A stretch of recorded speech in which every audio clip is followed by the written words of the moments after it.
Hello, we're here. Someone said start soon. No, it starts now. That was the first message I saw on screen. Welcome, Tuesday. We live. The mic is working. The chat is working. I've got the topic. Actually, I've got multiple topics today. Yeah, I'm looking forward to it. Someone said, hi, gang. Wish me luck on presentations and end of semester exams, please. You got this. Please. You don't even need our luck. Nevertheless, good luck. Excited for you as well. Someone said first stream. Hey, welcome. I'm glad you were able to catch one. You'll see. Well, I won't tell you. You'll be in for a surprise. If this is your first stream, the first 30 minutes or so are exactly what's happening now, which is just me yapping about various things. And then around that 30-minute mark, that's when we really start getting into the topic. Today, I'll be talking about Kanye West. Obviously, there's quite a lot to say there. His attempted comeback tour, which is sort of like half working, half not working. It's a mess. And I also want to talk about, I feel like people are aware of 85% of Kanye's behavior off the top of their head, but there's this extra 15% that I really don't think people talk about enough. So we're going to get into that. And then after that, I just have various little bits of news, including, wait, hold on, because I made a whole agenda. I made an entire agenda. Also, I can get my vertical labrets piercings downsized next week, and I'm so excited because I like the long bars, but they are clunky. My lips are done swelling. I really want to get these downsized for my own sanity. Okay, anyways, looking at my agenda. Yes, okay. Tyler the Creator, Olivia Rodrigo, Timothy Chalamet coming back up really late, but it's okay. This list of celebrities who signed this petition, which is essentially, in my mind, the exact same of a list of celebrities to avoid. You'll see it's very cringe. Good news involving The Onion and also Divergent. So all that we'll talk about after the Kanye stuff. As you see, I have a pretty full day planned. In fact, I don't even know if we'll have time for like extra nonsense after I talk about all of those things. But yeah, someone said not Tyler. It's not like, I agree with what he said in this case. So it's not like crazy stuff in this case. Because I think what he's talking about is applicable to not just celebrities. But we'll get there. We'll get there. Someone said I only found D'Angelo recently and came across one of his videos from only a year ago. What a glow up. Glow up. I don't know. We trying just every day, 1 year at a time, you know? Someone said the Onion news is so great. I'm excited to get into it later. It's so good. It's the best possible thing that they could have done, honestly. It really is. Someone said Divergent like the book series. Yes, we'll be talking about it's a little tiny. All the like 5 or 6 things I said are like small little subtopics. They're not even going to go into video. I just want to talk about them with you because I enjoy talking about these things. Let's see. Someone said I made it to the live in time today. Yeah, you are hella in time. Someone said, did you have a good weekend? Did I have a good weekend? It depends on what you mean by good. Yes, the weekend went the way that I wanted it to, but I also consensually and through my own will experienced some of the worst pain I've ever had to sit through in my entire life for an hours long period. And so I think I'm still getting over that a little bit, but you know what? It was actually worth it. I signed up for this. I wanted this to happen and I knew it would hurt. It was still really bad, but I think the end result is super dope. Someone says Monster Parents. That's happening soon. Don't worry. Probably. Then again, I don't want to speak to the inner workings of Smosh's schedule because like They are really running on some arcane magic over there. So I got my nose pierced this weekend. Yo, that's so cool. What kind of piercing did you get? Was it a nostril piercing or a septum piercing? Some say you're going to be on Smosh. I am. Yeah, I've been talking about nonstop for the past few weeks because I've been so excited. I was already with them in real life, and now it just has to happen on the internet. That way everyone knows it really happened. Someone said, did you make the intro song? Yes, I produced it myself in Ableton Live. No AI, just my music production skills that I grind for fun in my spare time. Someone said, is it a new tat? Yes, it is. Do you all consent to me showing you my stomach? You do? Okay, great. You don't really have a choice on this matter. Look. Let's see if I can. Oh, okay.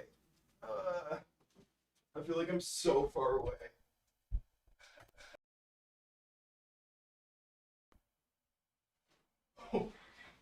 Okay, a little bit of nipple action. Not my goal.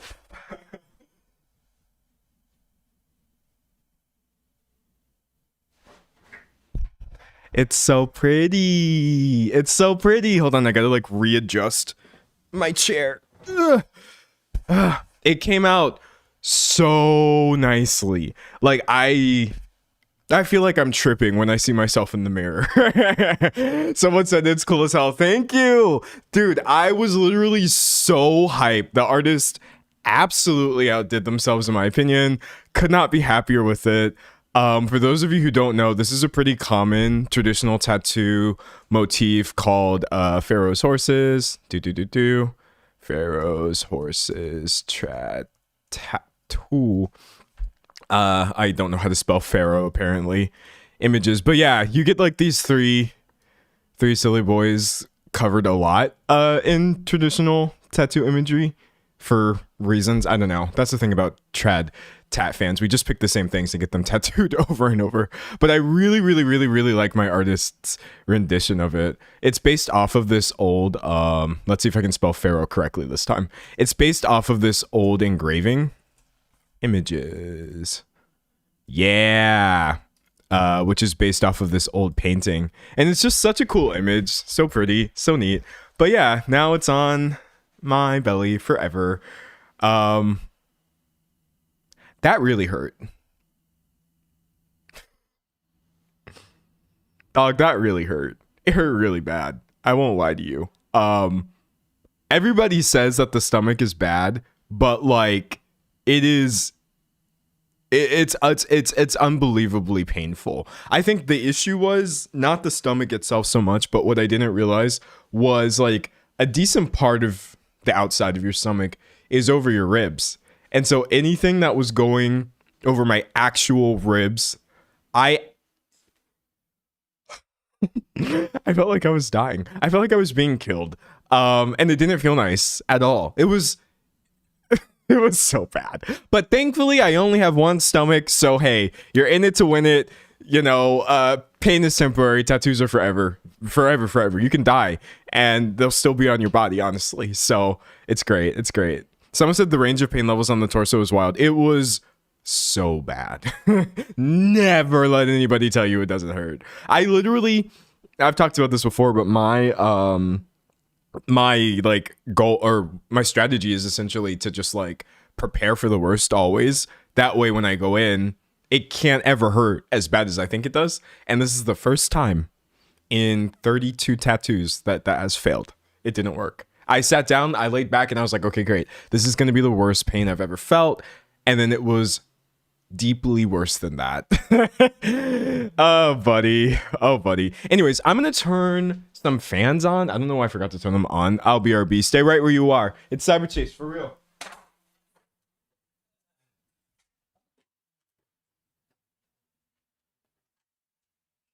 That fan.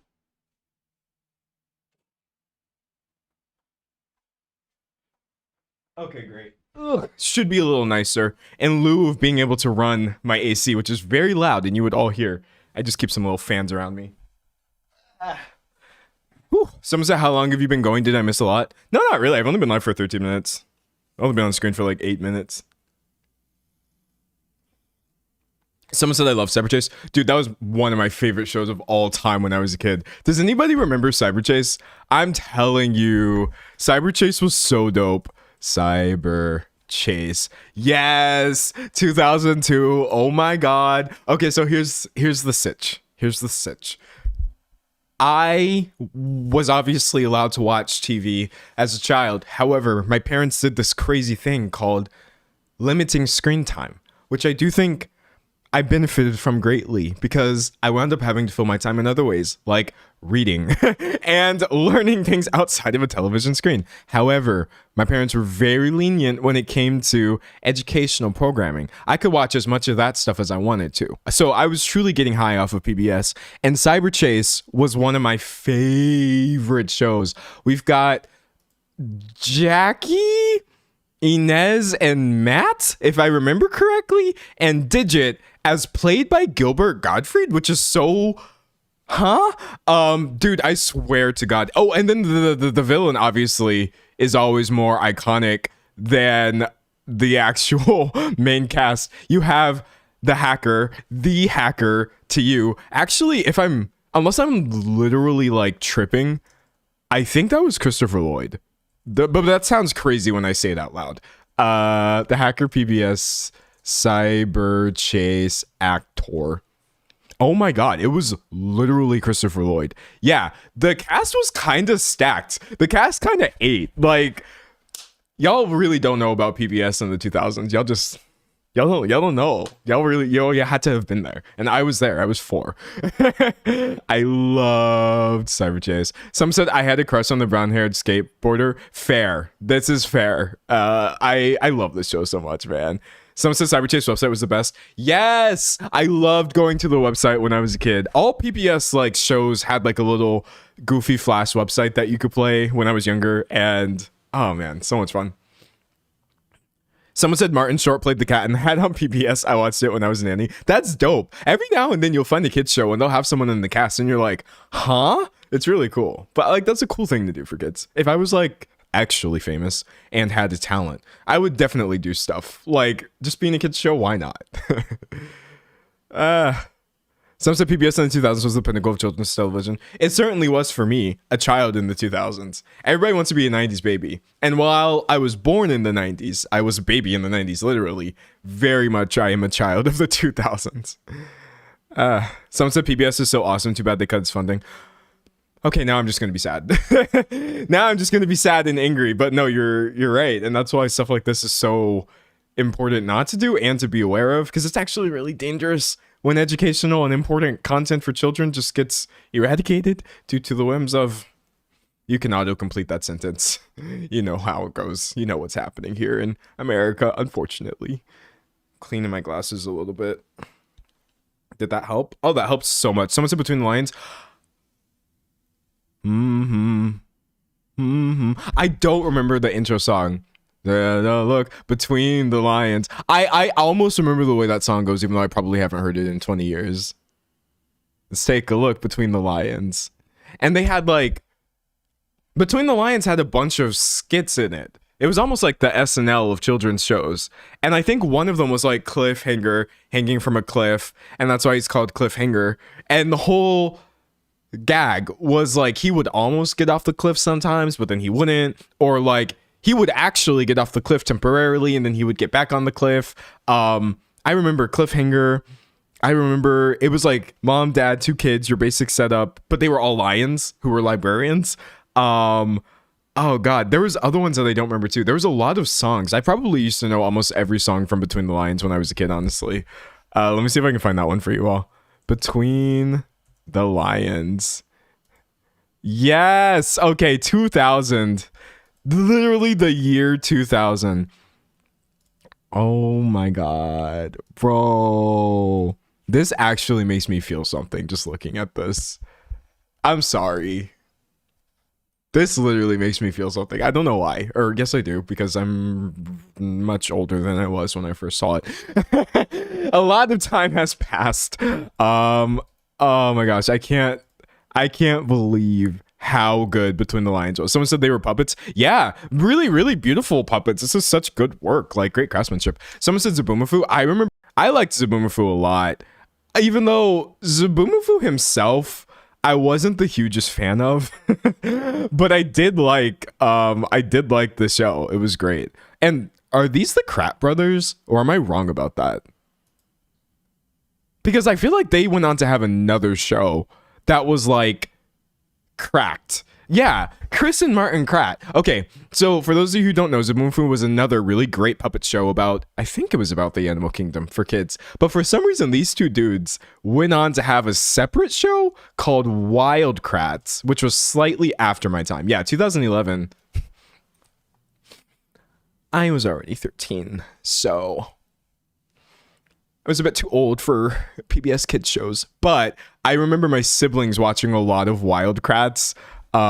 Which is I didn't really understand this show, but you know, every generation needs its own children's content, so that was a thing for sure. I think because my siblings are anywhere from like 6 to 10 years younger than me, I do also have not just my like lexicon of kids shows, but then also maybe up to 10 years after that kids content I'm aware of too. Like does anyone remember Martha Speaks? Or maybe I'm making that one up. No, I feel like that was definitely a show.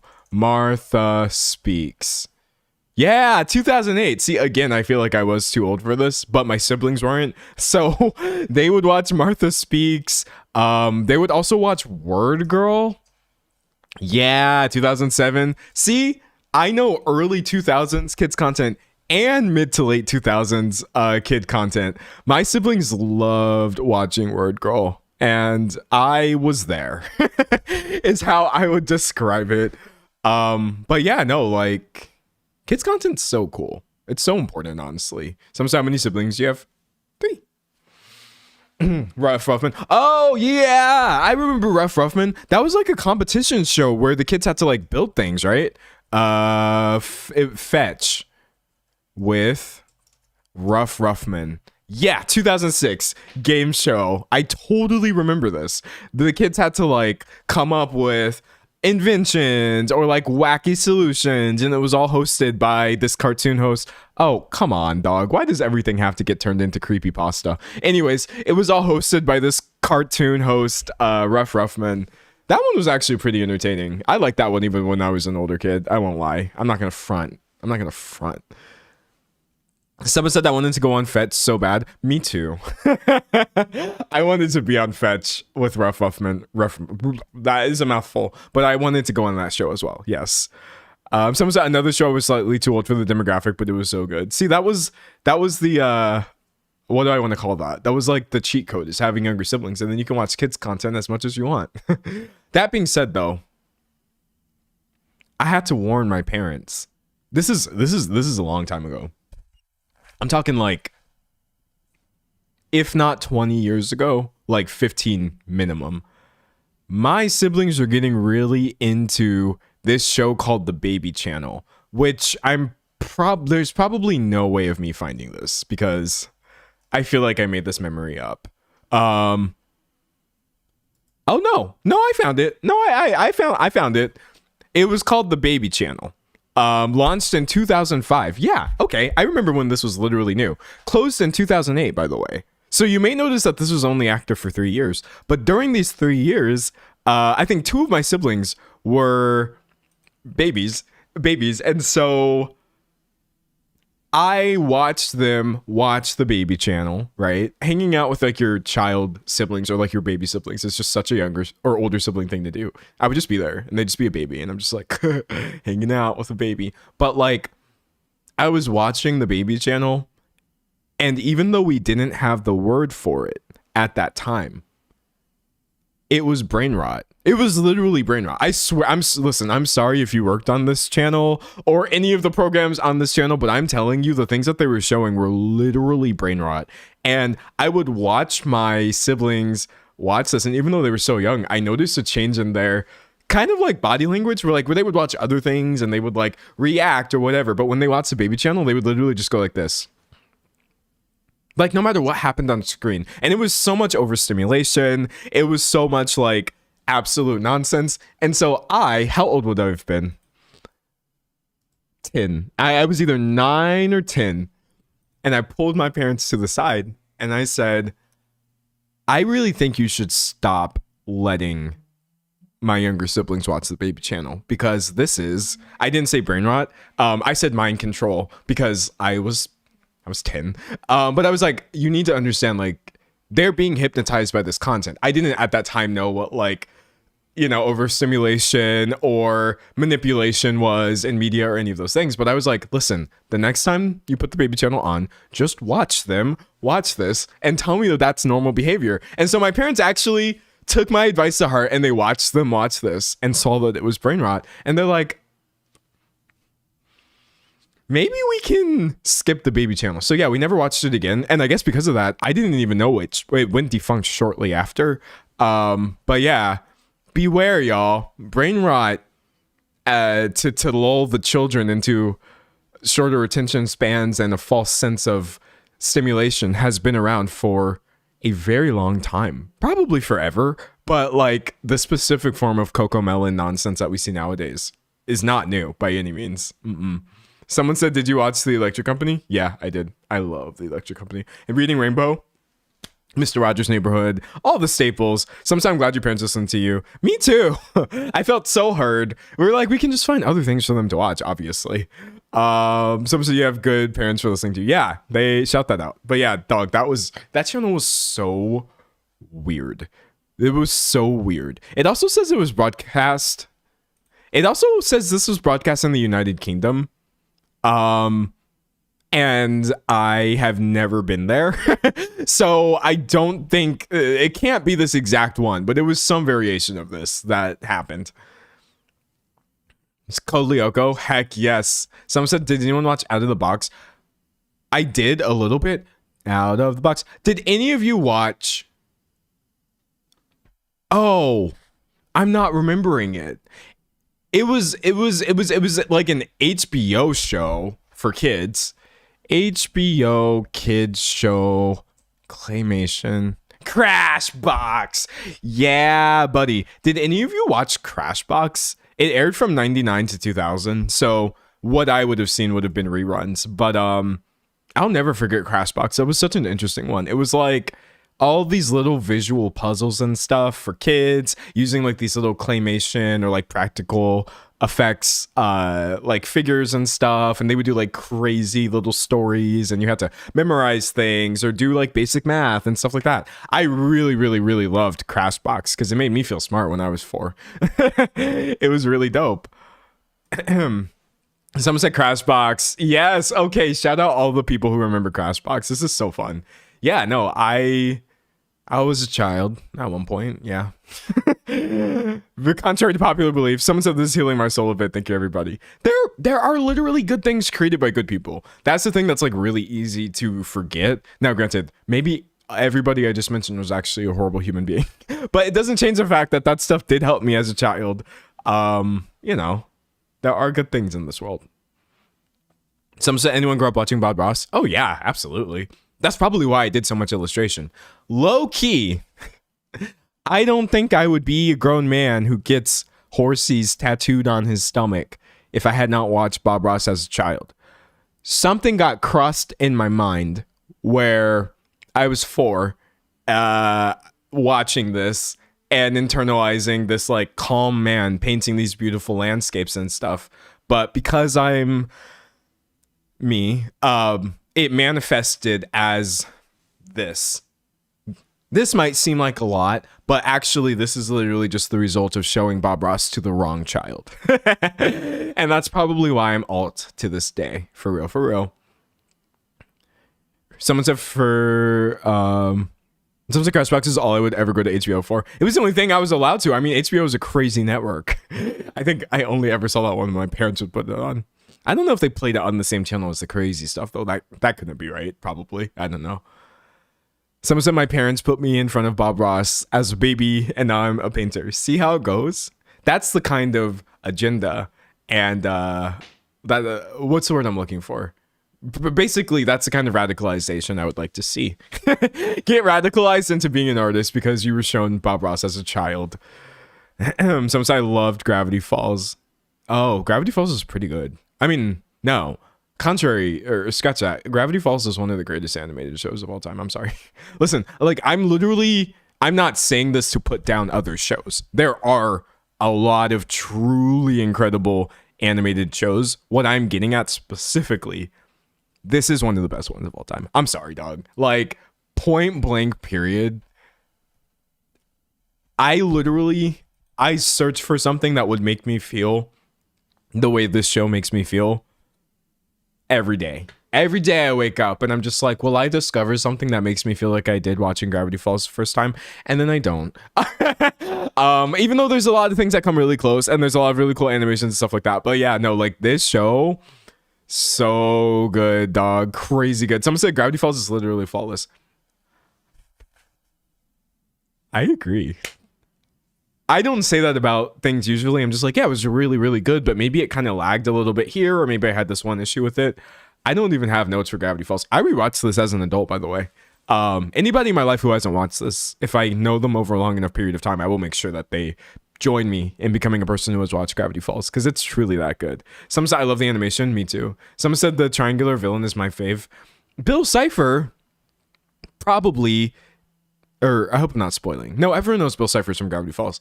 Bill Cipher also probably influenced like so much of my personal aesthetic as well. Like, I know that sounds insane to say. I don't think it's a thing where I intentionally go throughout my life trying to evoke Bill Cipher energy. But maybe I do. That's all I'm going to say about that. Someone said, have you watched Over the Garden Wall? Yes. Fantastic. Fantastic. Some said Adventure Time. Adventure Time is really great too, even though I need to watch the full thing. I really, really do. Someone said, have you seen the Avatar The Last Airbender movie leaks? I'm sad that those have happened. I don't even understand how those have happened. I think that's not like, I have no idea how the entire movie has leaked this early, but leaks are terrible. This is not a good thing at all. Reading chat. Someone said, do you like Adult Swim? No, not really, for some reason. Unbeknownst to me, I'm not really a big Adult Swim fan. Someone said, has Steven Universe, my beloved, been mentioned? I like Steven Universe. I've watched 50 episodes of Steven Universe, and I liked them. What am I trying to say right now? It's a good show. It's an amazing show. I really like the characters. I think I like every single character. I really like the designs. The music is great. I think, like, narratively, that show can feel a little janky to me, unfortunately. And maybe that is where... That might be like when I hit episode 50, I was feeling a little bit of fatigue. Because also, I was binging it, and obviously the show was not meant to be watched all the way through. But yeah, I was like, where is this going? But someday I need to go back and finish Steven Universe, because yes, it's quite iconic. All right. Someone says Steven Universe starts slow then gets great. I would watch more. I really would. Someone said I just can't with Steven the character. I'm a Steven apologist. I do think that Steven's really annoying. But in his defense, Steven Universe age. Okay, here we go. In his defense, he is literally 12. I mean, I think he might be 14 here. That's my main defense of Steven the character. I know, like, for many people, he is their least favorite character in Steven Universe. But I'm like, honestly, if you've ever been like a slightly inconsiderate 12-year-old, or maybe even a very inconsiderate 12-year-old, or if you've ever been 12, you probably came across to other people as Steven does to you. And maybe it also might just be because I had younger siblings as well. So Steven to me was always like a younger sibling type character whose behavior I was quite familiar with, honestly. Someone said he gets less annoying, and he does. He grows up a little bit. I mean, we don't want to grow up too much. He's a child, but yeah, no, he's not that bad. He's not that bad.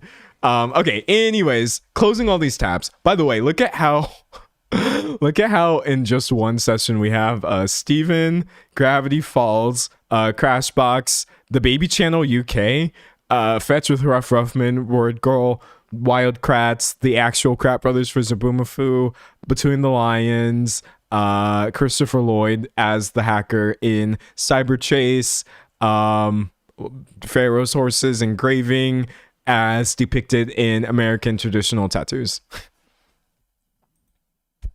You can't get this anywhere else. This is why I'd be streaming. Who else? Where else are you gonna get this level of mystery box content? Yeah, I don't even have to. I'm sorry, I can't. I love my stream so much. All right, I'm gonna probably get ready to get into the topic. Honestly, let us, because we have so many other things to talk about as well. Chat, I fear that my second monitor is not working again, and I'm sad. I'm upset. I'm inconvenienced. I really, really, really, really need to find a solution that is actually consistent and won't do this. But to be fair, I also feel like it's kind of rare. You know what I mean? Like, it's not like this happens every time. It just happens enough to be annoying. But hold on. I'm going to go ahead and reset both computers and see if I can't fix this. Shut down. Someone said, D'Angelo, your life gets me through work. Let's go. My life is me working. Kind of. I have other work to do as well, off screen. Someone said, have you called Geek Squad? Maybe I should. Maybe I should call Geek Squad. They can fix it for me. Or who on YouTube does tech, actually? Get them to help me, because I'm really tired of my second monitor setup. Marquez Brownlee, he doesn't really like set up technology. He demonstrates it. So that's not the right answer. But like someone like that who knows how to do computer stuff, come fix my setup or I'm going to scream. All right. Take two. Trying this again. Someone said, are we in the topic yet? We're getting there. We are getting there. If I can fix my second monitor, and if not, we're literally just gonna have to use our imagination. Someone said, do you need a new monitor? No, I need a new connection between monitors because it's clearly very tenuous and seems to depend on the will of the gods, none of which I've been in contact with for many a moon. All right, let's see. I forgot my pin. Bro, I didn't forget my pin. What? It didn't even let me enter it normally. It was just like, you forgot, and there's no keyboard for you to even try to enter it. All right, let's see. So we're up, pulling up the projection. It's IT stream, chat. You knew what was going to happen. I haven't IT streamed in a while. Okay, let's see. Someone said, did the Brave Little Toaster emotionally scar anyone else? Yes, it scarred me. God, that show, or it was a movie, right? A little animated movie, wrecked me. Also, Bridge to Terabithia. Okay, whatever. We're gonna have to rock without a second monitor, and that's okay. Let me go to my OneDrive, pull up my outline. Yeah, or I would. Okay, there we go. And we are go. We are live. Thunderbirds are go. All right, chat. Say hi. Say hello. Oh, and let me hit record. Okay, I hit start recording. Say hi. Let me drink some water. We'll start talking about Kanye West. Oh, my outline's acting a little wonky, but maybe it'll fix itself by the time I do my intro. All right.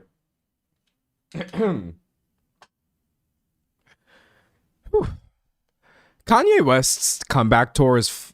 That was a long S.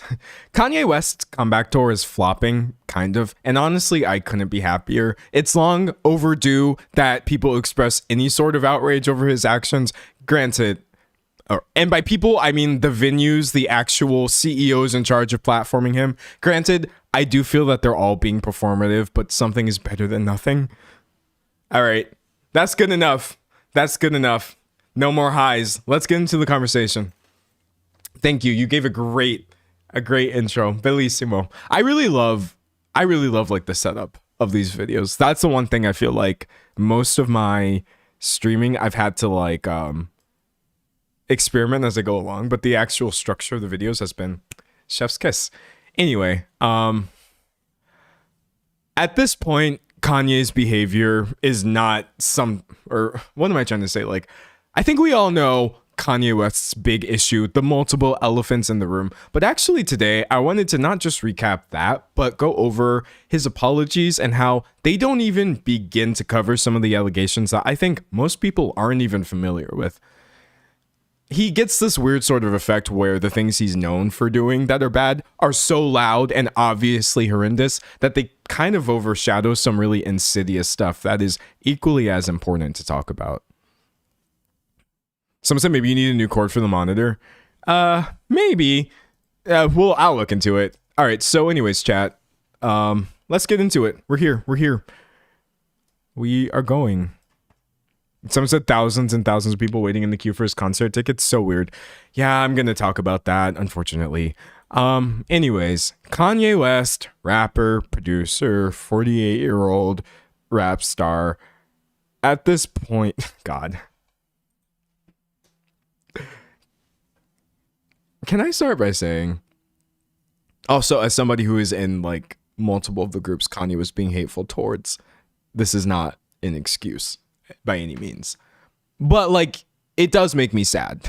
I would like to start there. When I just think about Kanye West, I literally just, I deflate. It's not cool no matter who the reason is or what the reason is to like look up to somebody at any point, and then just have them turn out to be not just a bad person. A bad person I feel like I can handle.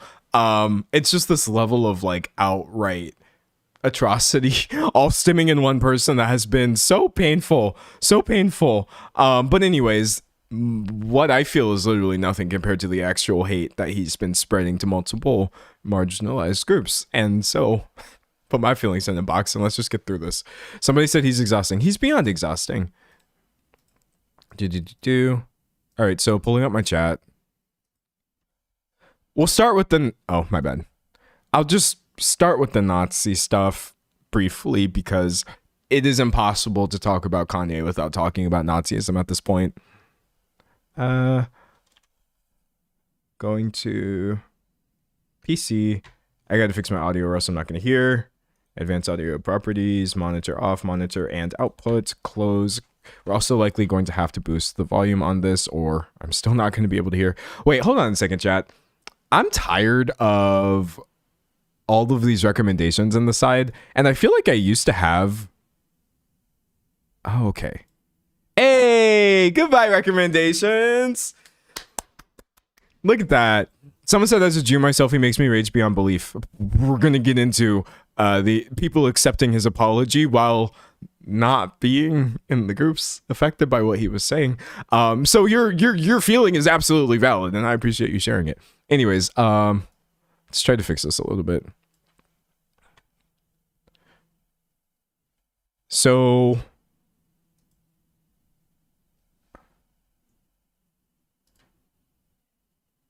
volume master. Did I fix the volume? Okay, not yet. Sorry, chat. Technical difficulties. You know how it is.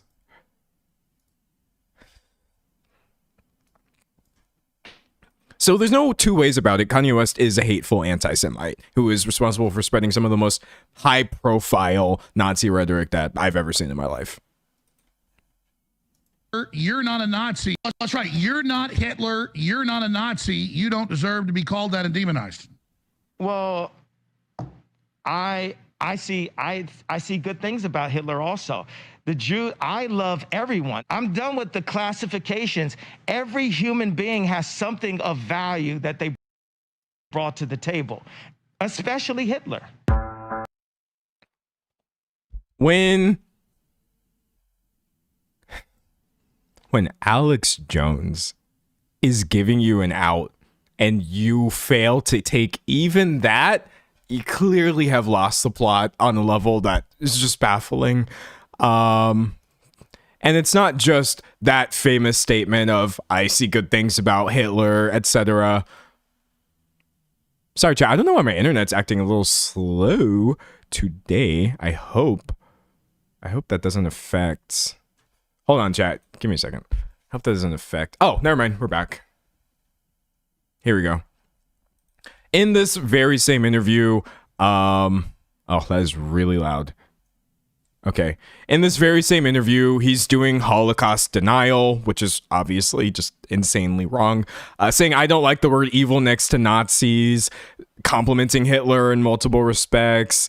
And just flatly declaring in this interview, I'm a Nazi. He really had Alex Jones sweating in his seat, which usually I think would be a good thing. But in this case, you achieve this by appearing to be even more hateful than he is. That's insane. That's genuinely insane. So there's all of that. I think though, what is really, really important to note about all of this is like, this isn't a one-time thing. This isn't something he said in an interview once and walked back. There have been years of this Nazi rhetoric or even actions in this case. Like, I feel like showing stuff like this online is literally crazy. But anyways, selling Nazi merch temporarily through his brand Yeezy, literally just offering shirts with the Nazi swastika on it. God, moving on towards this. Less than 1 year ago, because his fans will really try to tell you essentially that, like, oh yeah, whatever.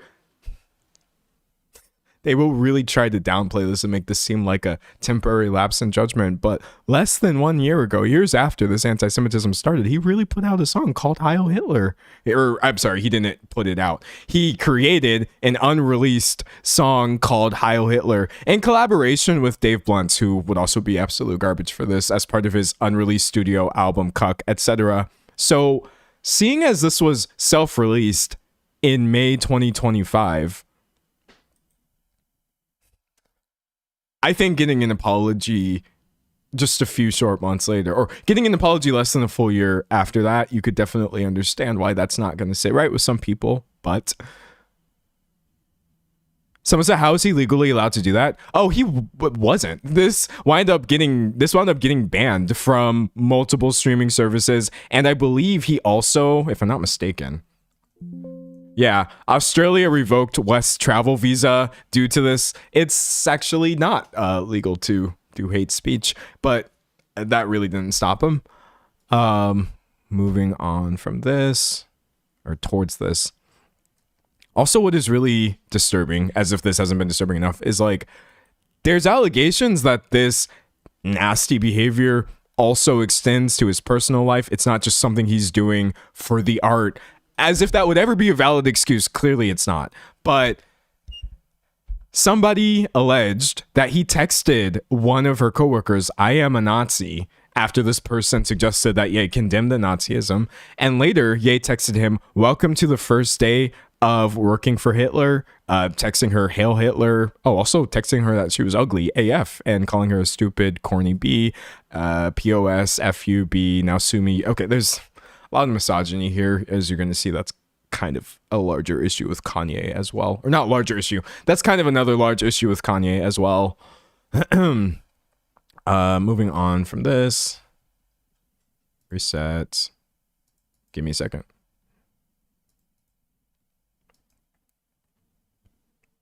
Okay, there we go. So I think almost all of that is common news. One thing that I don't feel like is talked about as much is his anti-blackness, which goes really, really deep. This is another thing that I think I didn't really see any sort of proper apology for. And I'm talking about, you showed up to Paris Fashion Week, trying to make this bigger, wearing matching White Lives Matter shirts with Candace Owens. Dog. The actual levels of like deeply nasty anti-blackness coming from Kanye are, I keep using the word baffling because it's hard to wrap my head around, but they're real. I shouldn't even make this sound like it's super crazy. It happened. And also, someone said not people defending him for being manic. Don't worry, we're going to talk about that later. Obviously. Let me say this right now. Much like Alex Jones, I'm sorry, but being in any sort of proximity with Candace Owens is an automatic red flag. If you have any level of degrees of separation between people who are cozy with Donald J. Trump, I'm really going to have to side eye you. Even though in this case, I'll just do a full straight ahead eye at you because Kanye himself also has plenty of these Trump pictures, which we'll get into. Someone says just tired at this point. It's beyond tired.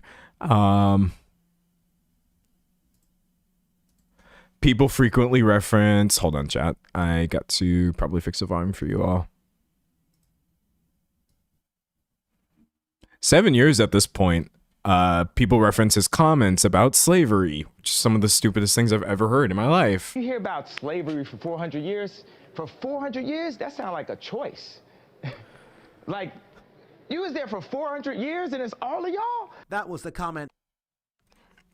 Comments which he did try to walk back at that time, because I think 7 years ago he slightly cared whether people thought he was a raging bigot or not. Let's see.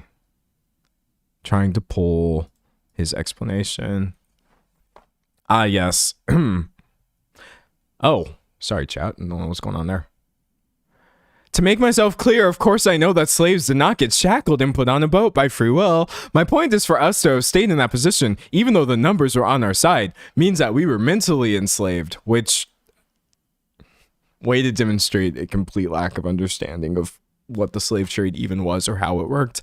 And then Kanye quickly made it about Kanye, saying, the reason why I brought up the 400 years point is because we can't be mentally imprisoned for another 400 years. We need free thought now. Even the statement was an example of free thought. It was just an idea. Once again, I'm being attacked for presenting new ideas. You're being attacked for being... Can I say racist? You could be very deeply racist while black. I don't think that's a surprise to any of us. Also, here's one that I don't think many know about, but do you unfortunately remember the murder of George Floyd by police? Many people were inaccurately trying to claim that, no, the police did not murder George Floyd. He just he died from a drug overdose. And I did not know until recently that Kanye was literally one of them. George Floyd's family sues Kanye West for saying he died from drug abuse. The artist alleged that the 46-year-old man died from drug abuse rather than being murdered by a police officer. So you've got White Lives Matter, your statements on slavery, George Floyd, the police apologia. This is literally insane. And then much like where you had employees alleging that his anti-Semitism and Nazism was spilling over into the workplace, you absolutely have people saying the same thing about his racism. We're going to get more into this lawsuit later, but what am I trying to say? Like a subdivision of his Yeezy company, workers there said essentially that he referred to them as slaves and new slaves. You're also going to see it says he exposed them to pornographic images. We're going to get to that later. So treating people this way, spreading this in public, in private, etc.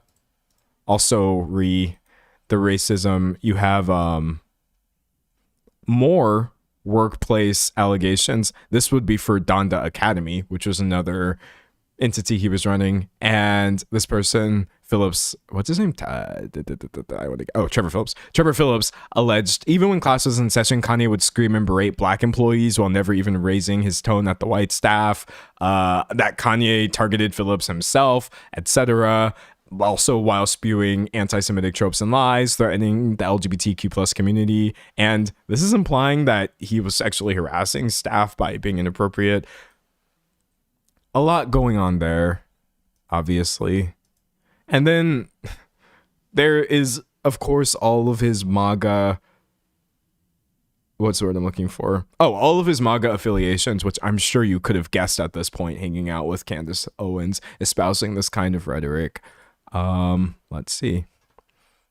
Bro is literally besties with Trump. Also, this is an aside, a very irreverent aside. But like, I thought that this picture was AI because Donald Trump's hair looks so fake. I'm sorry. I saw this picture and I was almost going to show it. And then I was like, wait, this is not a real picture because hair doesn't like do that. But Donald Trump's hair does. That's literally not a relevant point. I'm just letting you know that, yes, this is a real picture. I did vet and verify before showing it to all of you. Anyways, but yeah, no, this specific genre of Kanye chumming it up with DJT really is aggravating. Let's see, pull another one. Here they are, yakking it up here. Take 3. Chilling out in the Oval Office, etc. Like, please, just spare me at this point. But anyways. And Why just try? Obviously, it's not just Trump that he wanted. He wanted his fan base. So at one point, Kanye West even, okay, PBS full screen. At one point, Kanye West even tried to purchase Parler, which, does anybody here actually remember Parler? I do. It was billed as right-wing social media, kind of like Twitter for conservatives, or like MAGA Twitter. But what I find to be so insane is since 2022, when Kanye offered to buy conservative social media platform Parler, Twitter has become MAGA Twitter. I'm sorry, Twitter was always bad. I know, because I was there. However, just the fact that we don't even really need a specialized conservative right-wing social media platform when a perfectly sometimes decent one got turned into one just makes me sad thinking about it. But anyways, yeah, he was going to buy that for whatever reason.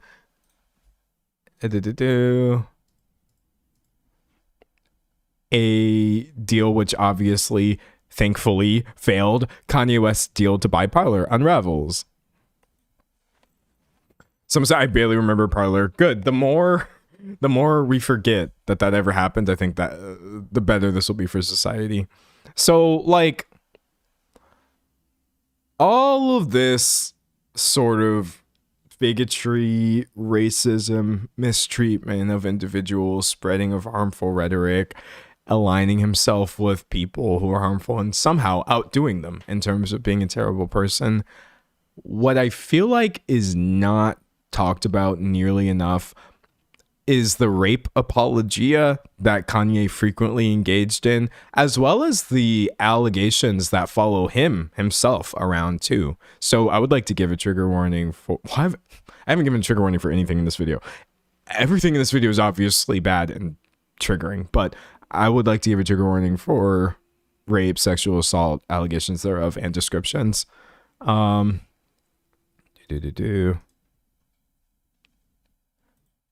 More things I didn't know about, because at this point, oh, hold on.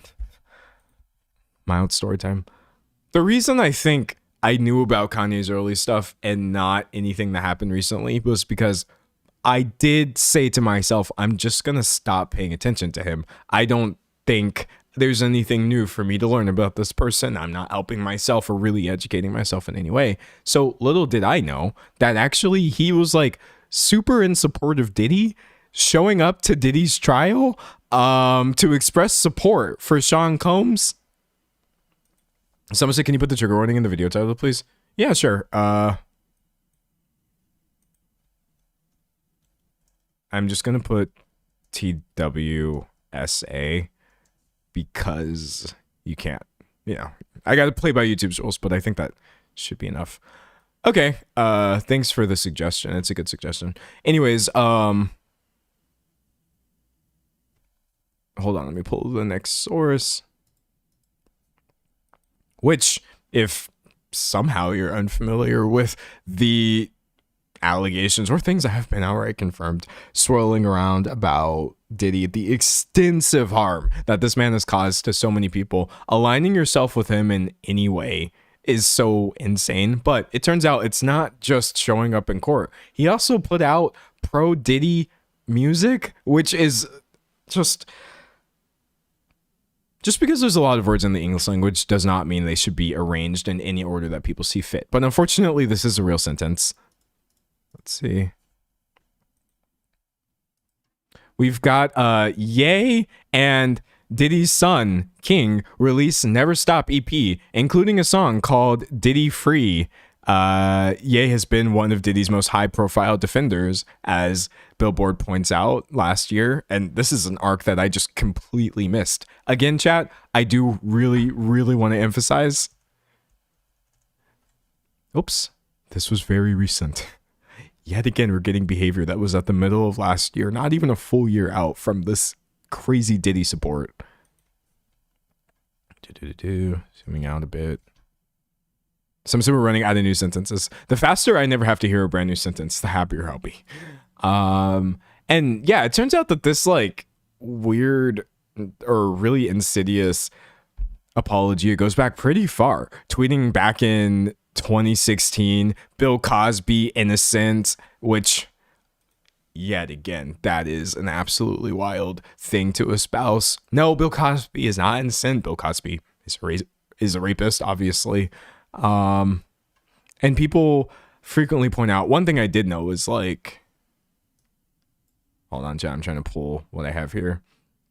His music, the very music that his fans will defend and say like, oh, well, we're just a fan of the art, not the artist. Okay, you're a fan of now I'm Ye Kelly, B, now I'm Bill Cosby, now I'm Puff Daddy, aka Diddy, Rich, that's me too, me, Rich, which, like, what do you mean? What do you mean? That the reason we're supposed to ignore all of this behavior is so that you can listen to this man call himself Ye Kelly instead of R. Kelly. Blah, blah, blah. Also, speaking of Me Too, apparently this would be at the listening party for Donda a few years ago. Kanye referred to the entire movement as, quote, 1984 mind control, saying, when I sit next to Marilyn Manson and DaBaby right after both of them got canceled for 5 songs, you know, it's like, they can't cancel us all. They'll hit you with the accusations of somebody who you was with 10 years ago. It's power and politics, he goes on, comparing cancel culture to a George Orwell dystopia. You know, power-hungry maniacs and just control. This is 1984 mind control we're in. And mob mentality, he says. Mob mentality is how I would describe whatever defenders Kanye has, West. Sorry, I messed that sentence up. Mob mentality is how I would describe whatever defenders Kanye has left at this point. Also, collaborating with Marilyn Manson, yet again, a wild thing to do when he has abuse allegations against him as well from multiple women. Someone said anyone with even a little fame will always unfortunately have defenders regardless of what they do. Yeah, this is the unfortunate truth. And then we get to the actual allegations against Kanye himself. So please remember, chat, the trigger warning in the title. This is a description of what this person experienced. Give me a second because my internet's acting slow again. The tab's not loading. Okay, give me a second, chat. I'm trying. Let me try reopening it like this.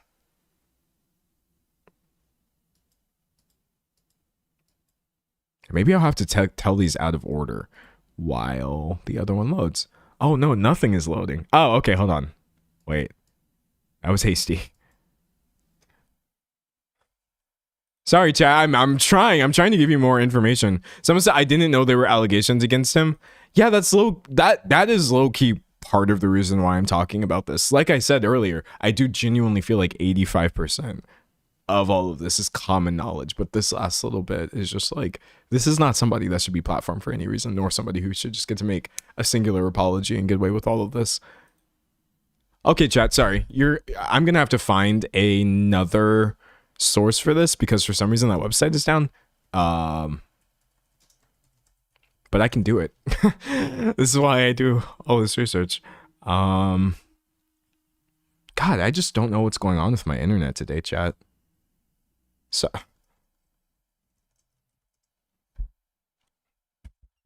I think my internet coming from the actual like wire itself, which is plugged into my streaming computer, is fine, which is why my stream's not lacking, but like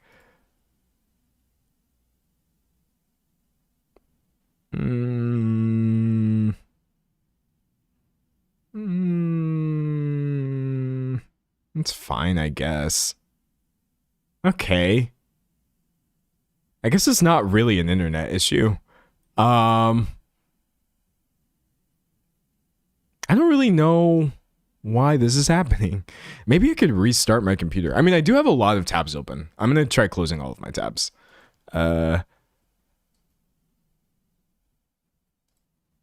Okay. Take 2. Maybe this will work. Sorry, chat. This is annoying. Let me see. Try one more thing.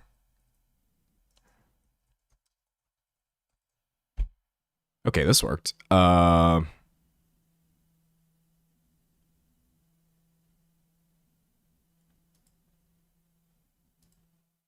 Okay, sorry, chat. I haven't read I haven't read in this article. I had an article in my outline that I had specifically read just so I could quickly go through it. But for some reason that one is like not actually working. Give me a second.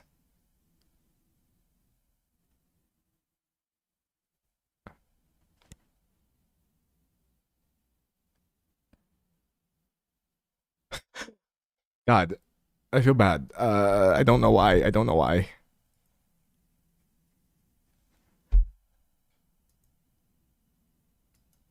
Sorry, this is bad content.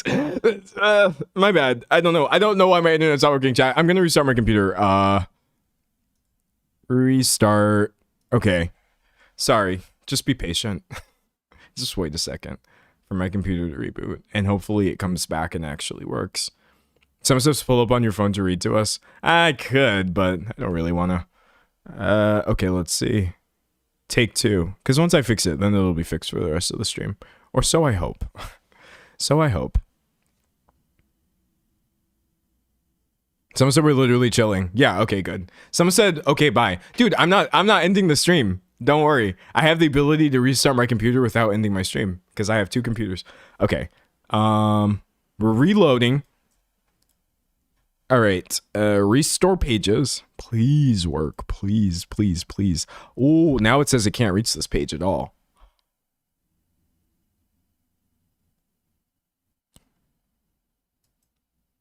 Chat, I opened my outline.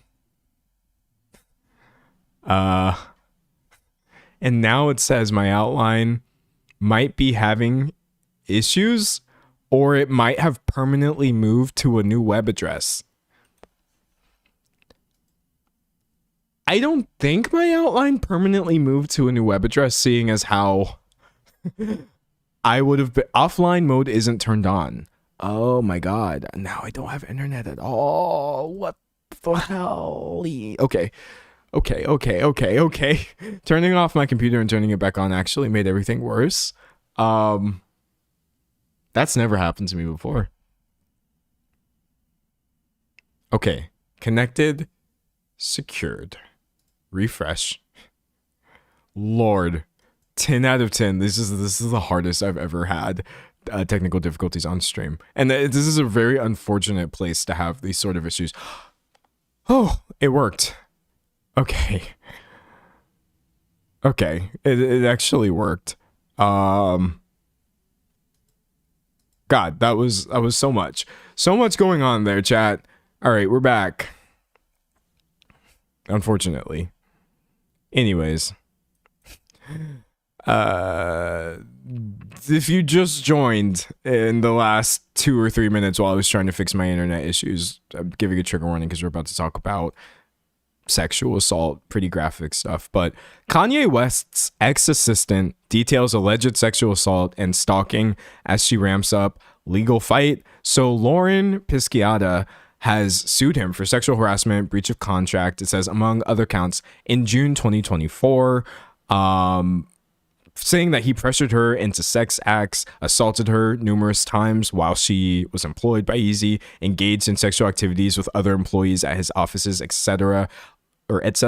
Also accused him of stalking her after he filed the initial lawsuit. In addition to this, she has also said that he drugged her at one point at the studio session, recording something for Diddy, of all people. And so Lauren Pisciata is one person who has come up. Another one would be Jennifer Ion. Gonna pull her up.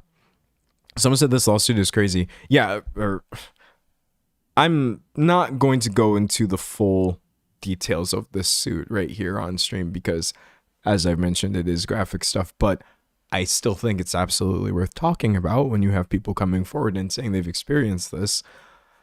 Jennifer Ann, who was a model in a music video, said that Kanye West, on set and in front of other people, assaulted her by forcefully sticking his fingers in her mouth in a sexual manner. And not only that, but she says there were witnesses, and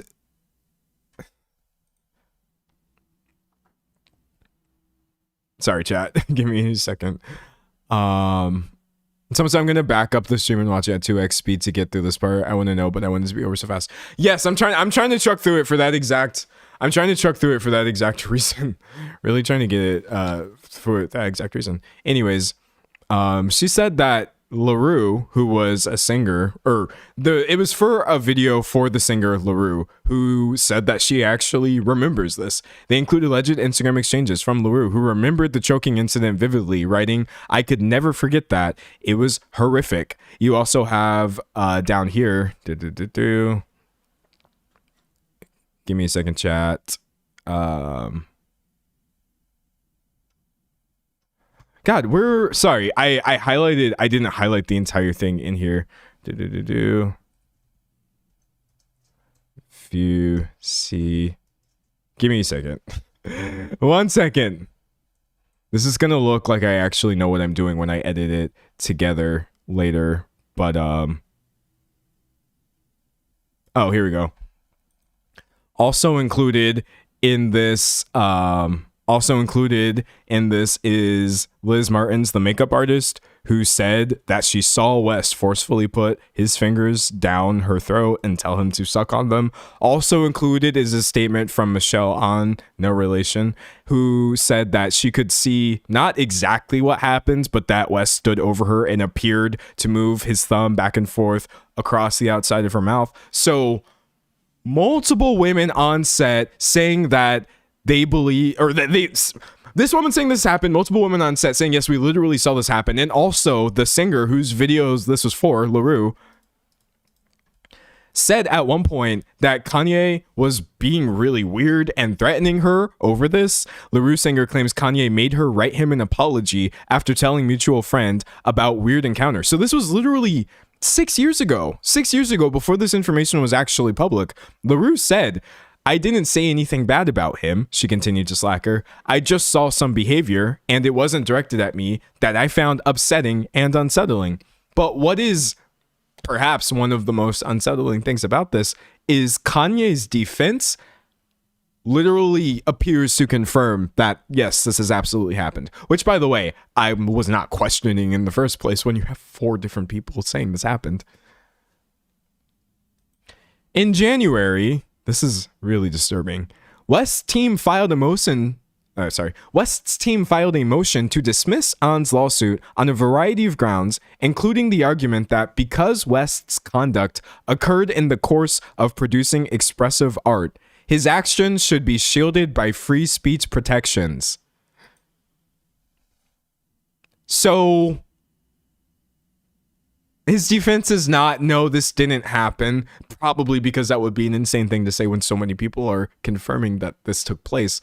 It's just, I should be allowed to assault women as long as it's for my artwork, which is, where do we actually go from here?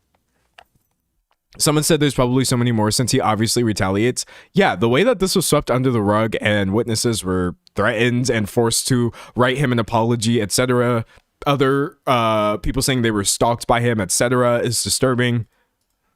You also just have Kanye outright tweeting at one point last year, Cardi beat women, I beat women, but everybody hate Diddy, which I'm just putting that out there. If you yourself want to look more into the allegations against Kanye West and his treatment of women, things he has either confirmed himself or have been accused of, certainly free to do so. Okay, moving on from that, and then also chat, this is the last segment. I'm sorry. Sometimes talking about these things on stream is literally just like mind numbing to the point where I'm just like, dog, I think these are important things to talk about. And I think that the reason that they don't get talked about to the same level as his other things is because it makes people uncomfortable and nobody even wants to have these conversations. But I am sort of aware that this is really heavy, so I would like to tell you. I have one more section involving statements from Iggy Azalea, plus a couple of other allegations from people who worked under him. And then we will move on to the apology and we'll be good. But Lord, I'm I'm really over this section, actually. This is excruciating. I'm gonna turn... That's sorry. That also, like, I don't want to sound like I'm complaining or like I'm the actual victim in this case. I'm just like, this stuff should not be easy to read or listen to anyway. Someone said makes you physically sick. It should upset you. Anyways, here we have Iggy Azalea, which I've made my own video about her. That was in a much different context, but I will say nothing I said about her has anything to do with how serious the things she's alleging here are. By the time it gets to the end. Oh, sorry, this is really quiet. Volume. Wow, I thought I turned it up, chat. Oh, man. Okay, here we go. This is her describing a business meeting that she had with Kanye back in 2012. By the time it gets to the end, I don't really know what to say because there's been... Hold on. This is quiet. By the I don't think my volume booster is actually boosting. Hold on, chat. Give me a second. Let's see. 100. Oh no, it was. Holy crap. How could something be this quiet on the internet, man? Okay, we're going to try like I don't even know how far this 600 to the end. I don't really know what to say because there's been so much pornography in it. All right, there we go. I'm going to stop talking and I'm going to let her speak and you can turn it up and then I will signal you when I'm about to resume speaking so you can turn it back down. That because I don't want you to get your ears like blasted when I come back with my commentary. By the time it gets to the end, I don't really know what to say because there's been so much pornography in it. It's just kind of weird. Like I just met this guy like 5 minutes ago and I'm supposed to be in a business meeting. So super weird. And I'd been in a lot of label meetings at that time and they're all professional. So this was just weird to me and I really looked up to Kanye, so it threw me off. I didn't know what to say. So I was like, oh, that's interesting to think that somebody that I really look up to like looks at my pictures every morning for inspiration. That's kind of cool. So,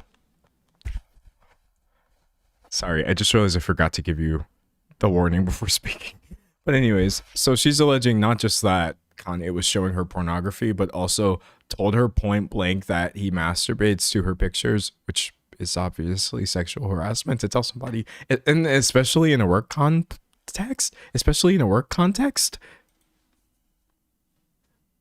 He was like, yeah, I jack off to them.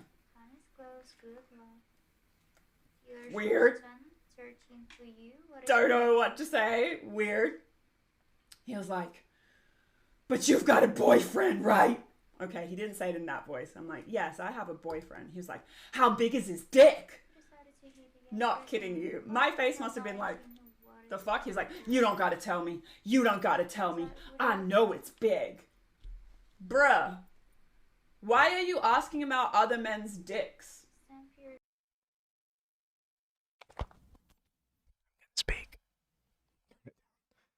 Valid question, Iggy, but this clip exists. Also, again, this doesn't sound like an unbelievable story by any means in the scope of Kanye behavior, but you don't even have to worry about whether or not this is true. When once again, this is something that Kanye has outright confirmed. Let's see. Make this a little bit smaller. It says in this hot new hip hop article, you may have noticed a lack of allegedly and reportedly throughout. Well, that's because Ye himself seemingly confirmed everything that Iggy talked about in this Kick Blackjack stream clip. This is true, he wrote under a tweet on the matter. Iggy Azalea is far from the only person who said that Kanye West showed them pornography in the workplace. Moving on towards this.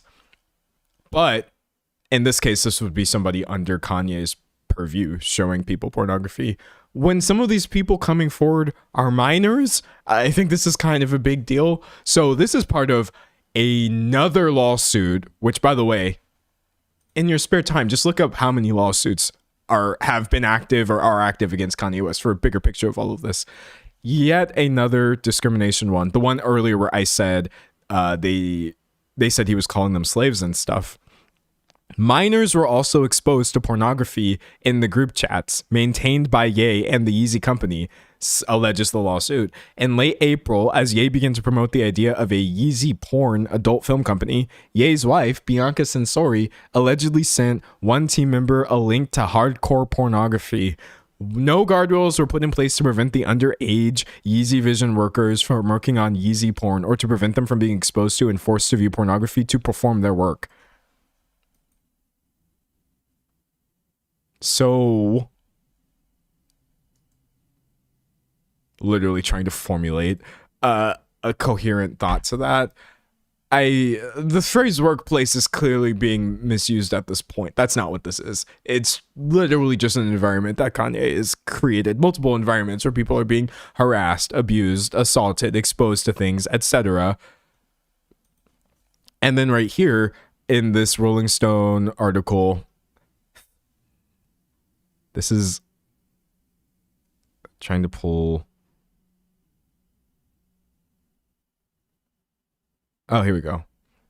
In this Rolling Stone article, you have people who worked at Adidas claiming that Kanye was showing up and also bringing a bunch of inappropriate material, literally just showing people in meetings, things like this, etc. So all of this together is what I think you should know before I take a look at this Kanye apology and tell you point blank, there's no way that a singular apology was ever going to be enough.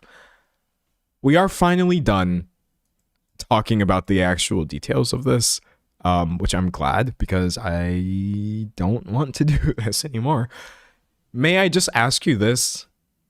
Do y'all see why I'm talking about it? Is this actually new info to at least some of you? Did you have any idea about this? Because I quite literally didn't. I think if I was just making a video saying like Kanye West was being racist and also a Nazi, that's an important video to make, but I did sort of figure like I didn't really have anything to add to that conversation. But when I kept seeing little throwaway comments of like, oh, but why does nobody ever bring up the allegations? Or how come people don't, talk about these lawsuits and the things that people have said he's done or the things that he's admitting to doing, etc. That's when I realized there was another layer to all of this.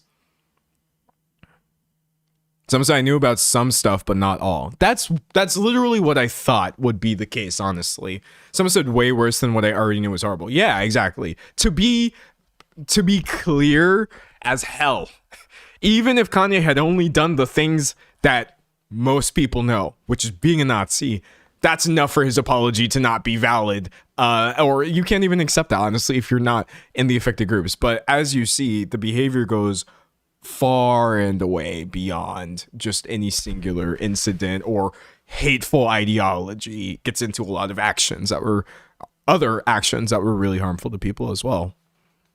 Someone said, thank you for talking about it. This is important. I'm trying, honestly. Anyways, so before we look at his apology, I do want to bring up his initial garbage apology. Kanye does this a lot where like he flirts with the idea of sort of appearing slightly slightly remorseful. Back in 2023, let me make sure that's right. Yeah, back in 2023, he posted a statement in Hebrew on his Instagram account, and translated it says, I sincerely apologize to the Jewish community. It was not my intention to hurt or demean, and I deeply regret any pain I may have caused. I'm committed to starting with myself and learning from this experience to ensure greater sensitivity and understanding in the future. Your forgiveness is important to me, and I'm committed to making amends and promoting unity.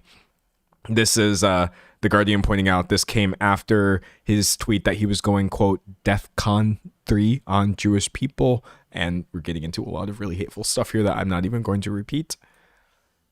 After this apology, he created the Heil Hitler song and did a bunch of other anti-Semitic things that were actually even more visible and extreme than what he was saying and doing before. So that should tell you how much weight that apology held. Absolutely none. But 1 second, trying to pull the new apology.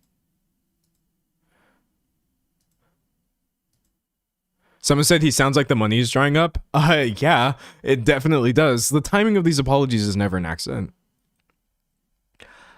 Amid the scheduled release of his album Bully, About 2 months ago, Kanye came out with another apology. Kanye West takes out full-page ad apologizing for anti-Semitic behavior and denying he is a Nazi. So he took out an ad in the Wall Street Journal, and let's get into it. This is a little bit long, and we've already gone over this before a while ago, but not in the context of all of this other stuff. So I may not read all of it, but I do think most of it is pretty important because, sorry, this is acting wonky. So much of this is being used to like excuse or minimize his actions, and I just don't think that's a good idea. Okay, whatever, chat. This is as good as we're getting. 25 years ago, I was in a car accident that broke my jaw and caused injury to the right frontal lobe of my brain. At the time, the focus was on the visible damage, the fracture, the swelling, and the immediate physical trauma. The deeper injury, the one inside my skull, went unnoticed. Comprehensive scans were not done, neurological exams were limited, and the possibility of a frontal lobe injury was never raised. It wasn't properly diagnosed until 2023. That medical oversight caused serious damage to my mental health and led to my bipolar type 1 diagnosis. Bipolar disorder comes with its own defense system, denial. When you're manic, you don't think you're sick. You think everyone else is overreacting. You feel like you're seeing the world more clearly than ever when in reality, you're losing your grip entirely. Once people label you as crazy, you feel as if you cannot contribute anything meaningful to the world. It's easy for people to joke and laugh it off when in fact this is a very serious, debilitating disease you can die from. According to the World Health Organization and Cambridge University, people with bipolar disorder have life expectancy that is shortened by 10 to 15 years on average, and a 2 to 3 times higher all-cause mortality rate than the general population. This is on par with severe heart disease, type 1 diabetes, HIV, and cancer, all lethal and fatal if left untreated. Okay. Before I get into the rest of this, let's start with some basics here. Yes, Kanye West does have mental health struggles and has for a long time. Yes, Kanye West does have bipolar disorder. Doesn't change the fact that starting off an apology with this explanation and not sorry is a terrible look. Even if you have things you want to convey and reasons or what you feel are explanations, they don't belong at the beginning of an apology when the things you said are so egregious. But anyways, someone said when was this certain? January of this year. The scariest thing about this disorder is how persuasive it is when it tells you you don't need help. It makes you blind, but convinced you have insight. You feel powerful, certain, unstoppable. I lost touch with reality. Things got worse the longer I ignored the problem. I said and did things I deeply regret. Some of the people I loved the most, I treated the worst. You endured fear, confusion, humiliation, and the exhaustion of trying to have someone who was, at times, unrecognizable. Looking back, I became detached from my true self. In that fractured state, I gravitated towards the most destructive symbol I could find. Excuse me. Okay, now we're getting into this. Someone said, what did he say that was so bad? Oh, dog. Maybe you just got here. You must have just got here for sure. You might not have been here for the past 50 minutes, and that's okay. I can't control time, but track back a little bit and your question will be answered. In that fractured state, I gravitated towards the most destructive symbol I could find, the swastika. Okay, now we're really getting into it. And even sold t-shirts bearing it. Yes, he absolutely did. One of the difficult aspects of having bipolar type 1 are the disconnected moments, many of which I still cannot recall, that led to poor judgment and reckless behavior that oftentimes feels like an out-of-body experience. I regret and am deeply mortified by my actions in that state and am committed to accountability, treatment, and meaningful change. It does not excuse what I did, though. I am not a Nazi or an anti-Semite. I love Jewish people. Okay, so 1, 2, 3, 4, 5, 6, 7 paragraphs into this apology, we get an apology for the Nazism. He says, to the black community, which held me down through all of the highs and lows and the darkest of times, the black community is unquestionably the foundation of who I am. I am so sorry to have let you down. I love us. Definitely not an apology for racism, but okay, we've got that info. In early 2025, okay, we're back to talking about Kanye. I fell into a 4-month-long manic episode of psychotic, paranoid, and impulsive behavior that destroyed my life. As the situation became increasingly unsustainable, there were times I didn't want to be here anymore. Having bipolar disorder is notable is a notable state of constant mental illness. When you go into a manic episode, you are ill at that point. When you are not in an episode, you are completely normal. And that's when the wreckage from the illness hits the hardest. Hitting rock bottom a few months ago, my wife encouraged me to finally get help. Oh, we're almost done. I have found comfort in Reddit forums of all places. Bro, get off Reddit. No, actually, that was my first impulse, but I take that back. Can I take a break for a second? Reddit forums can be helpful. They actually can be helpful. I think when people like usually think of Reddit from an outside perspective, my mind immediately goes to like racist trolls and also like a lot of weird sexism and also like sharing like people's nudes without their consent. A lot of that on Reddit. A lot of conservative subreddits and stuff like that. But no, this is not a but. And because anybody has the ability to create and moderate a Reddit, there are forums on that platform, subreddits, as I think most users call them, that are actually fine.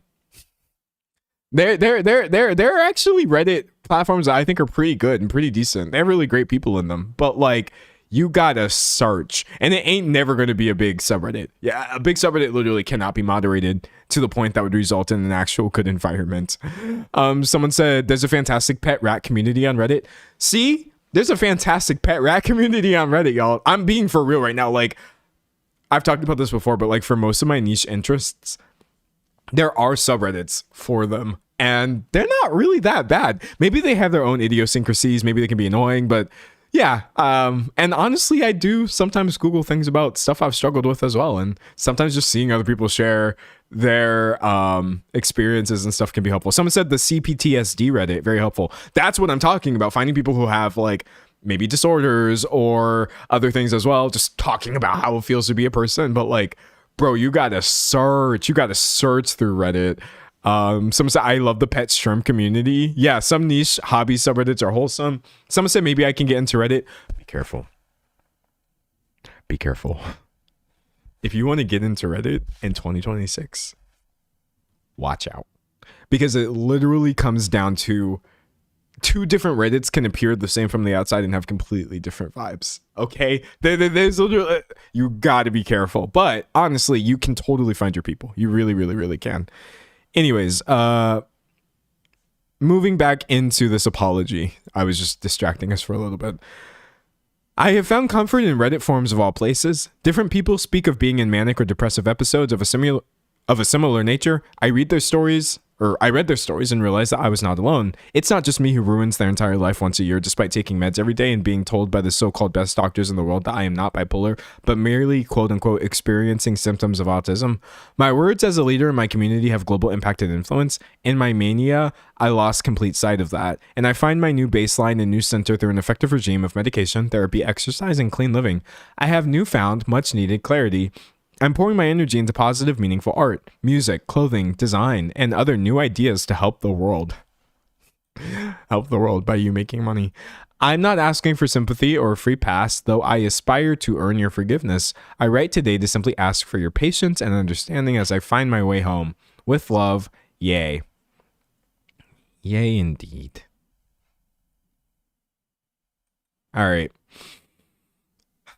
Let's unpack some of that. Let's unpack some of that.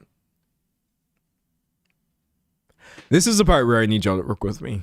Please listen and hear me out. And because this is not an easy point to explain. We've talked about this when this apology came out a few months ago. And I think I said it pretty well back then, but I'm going to try to say it again here and actually put it in a video and hope it comes across right. Multiple things being true. I have seen a lot of people react to this apology by saying, oh yeah, well, mental health issues can't make you racist. And I know people who have, bipolar disorder and they would never do this. Or I know people who have experienced similar things and they never did this, etc. That is an entire conversation to be had. But I will say this, holding up other individual people who have disorders and trying to use them to prove what somebody else could or could not experience is not a very productive way of approaching this topic. That being said, I believe my main issue with this apology is that there is literally no accountability in it, because he didn't address the vast majority of what I consider to be the real issues with his behavior. Absolute, just years of allegations against him, which I find it very convenient that they're not included, because as you know, most people are not aware of them. The misogyny, the sexual harassment that people faced, the apologia for the rapists he was surrounding himself with, etc.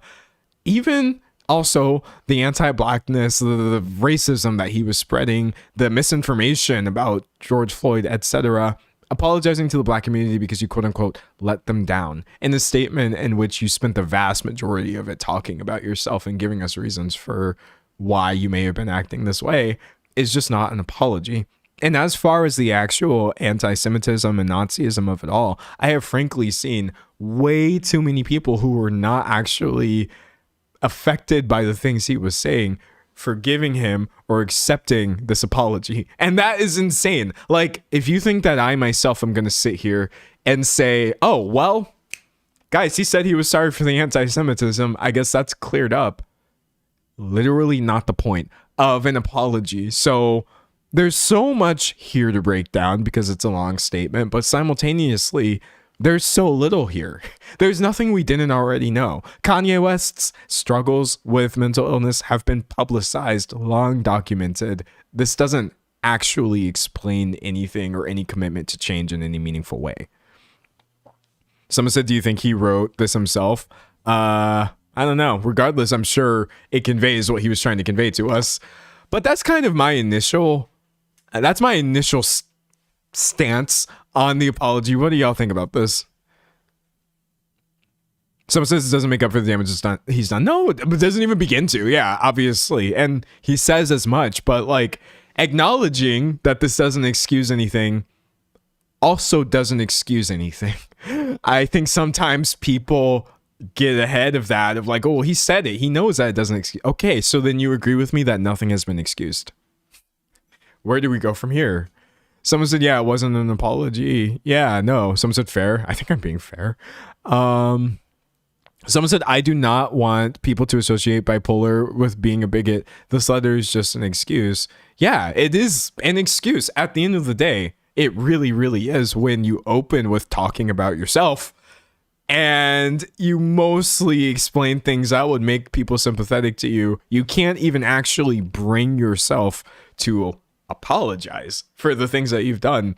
You are using things as an excuse. Someone said words mean little, actions mean more. Yeah, I feel like that whole letter was emotional manipulation. Yeah, but I'm going to close the floor a little bit, actually, chat. Is there anybody here who experiences bipolar that would like, what do you think about my reaction to this? Or what do you think about the apology? Because I would like to know. I don't have bipolar disorder. Let me know. I'll give you some time to cook up your responses. This is why I record this live, because you get a chance to actually ask people. I know we got some people up in there who have bipolar disorder for sure. I know you in there. Let me know what you think about that as well. Let me drink some water.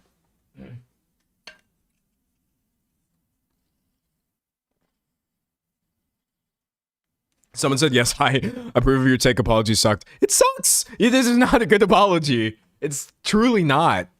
What is it apologizing for? Someone said the whole letter was me instead of sorry. Yeah, it definitely was. Bipolar here. Rich apology. Someone said my partner does and he cackled. Yeah, no, I certainly, as somebody outside the bipolar community, have not seen a single person say this was a good apology. That doesn't mean they're not out there, but I'm just throwing that out there. Someone said the bipolar association sucks. Like, we already have such a stigma.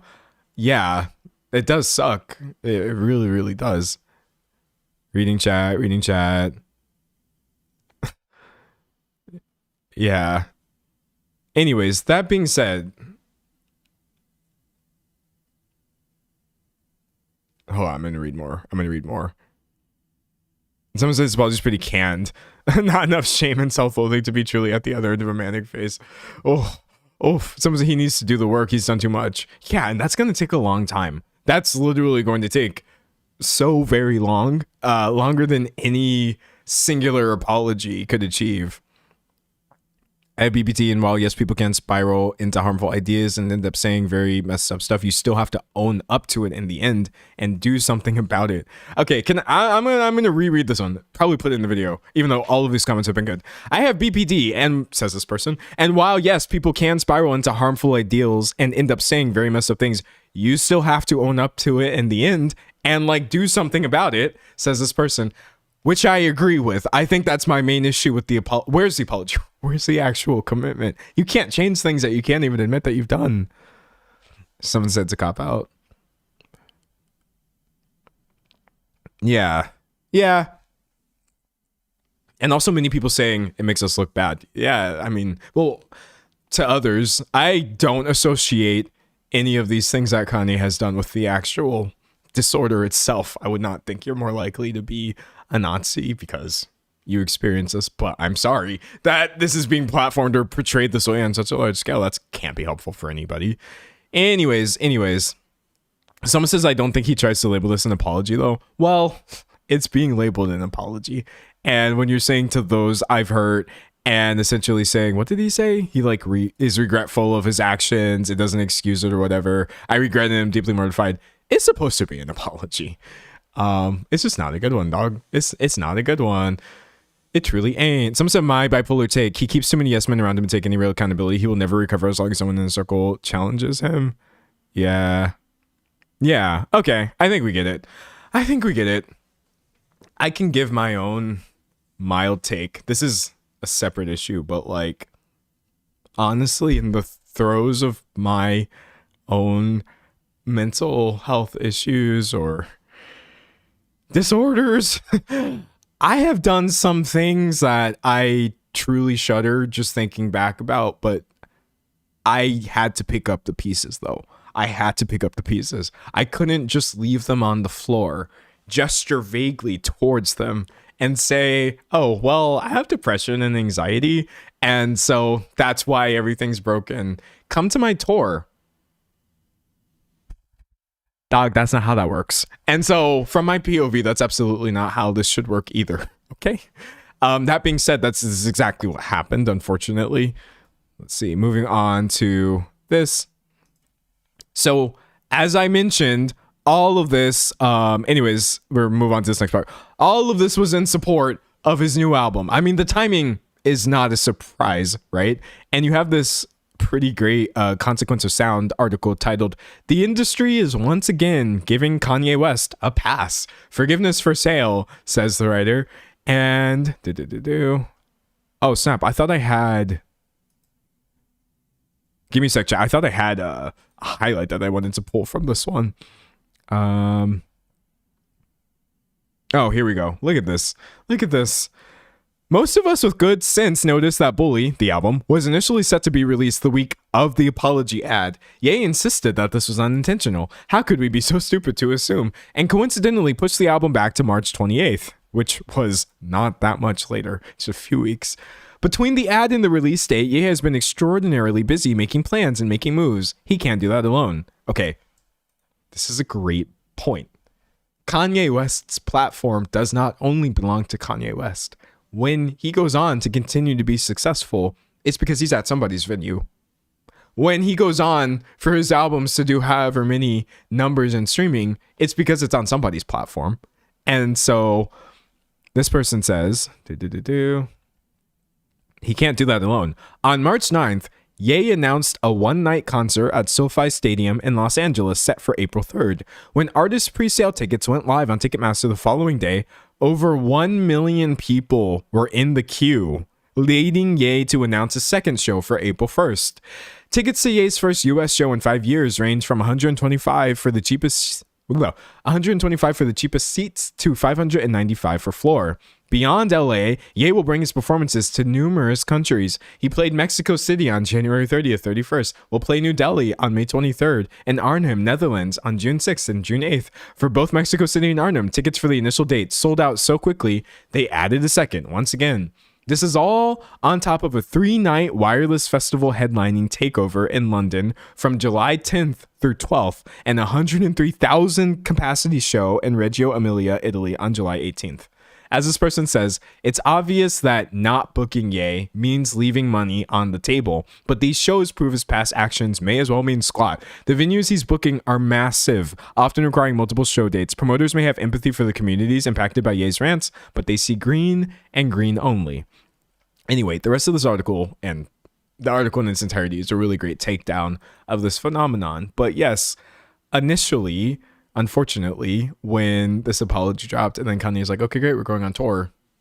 Massive success. Crazy amount of dates released back to back just because Kanye West on tour. Why would you not go? Even though I think we've just spent like a literal hour expressing reasons why one should not go. But, trying to pull this. Consider me a little bit shocked that wireless festival appearance, which was actually one of the bigger ones, got canceled after Kanye West was blocked from coming to the United Kingdom, which makes sense based off of the hate speech and other things that he said and done and platformed. So, zooming in a little bit. Okay, so this was literally just earlier this month. First of all, I don't know how you fumble so badly that losing essentially your headliner means you have to cancel the entire performance. But yeah, the wireless festival actually kind of faced consequences for their actions. Sorry, this almost sounds crazy to say out loud. The government refused permission for West, now known as Ye, to travel to the UK after backlash to his planned set at the London Festival this summer. Also, this is an indication that you should never shut up on the internet.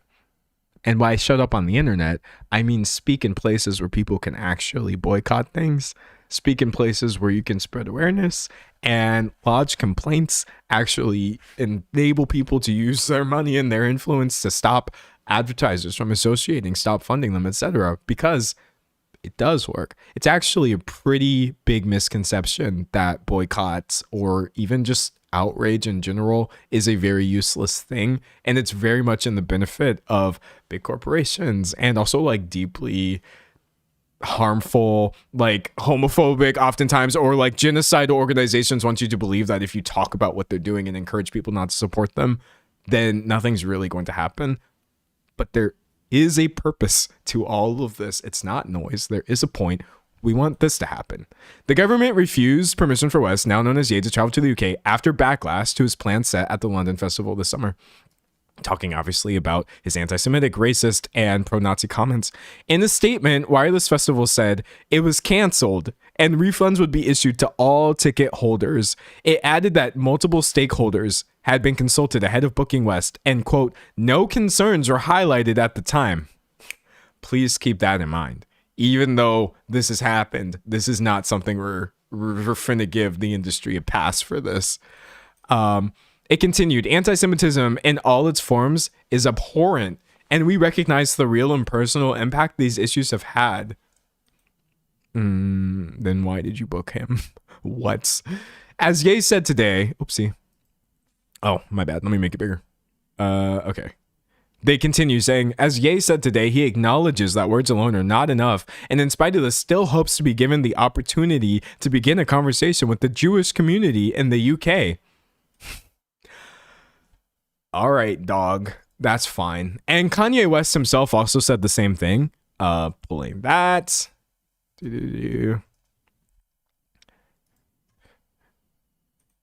Saying, Ye responds to critics of Wireless Festival appearance.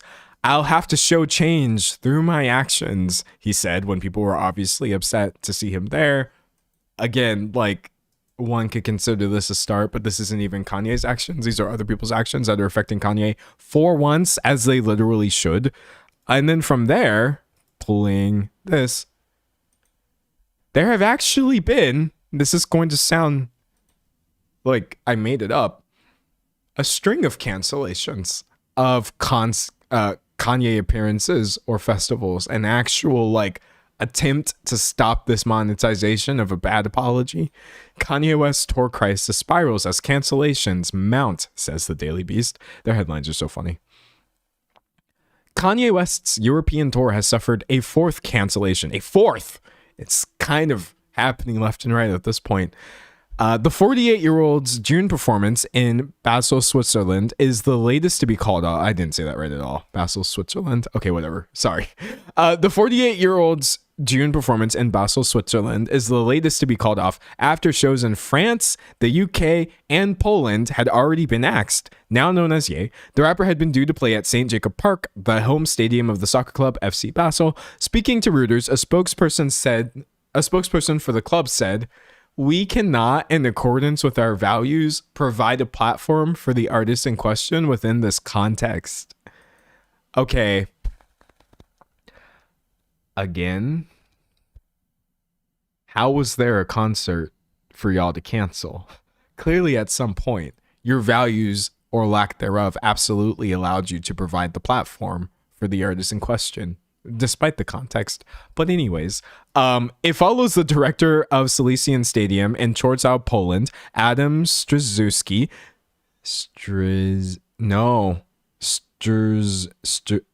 Ooh, baby.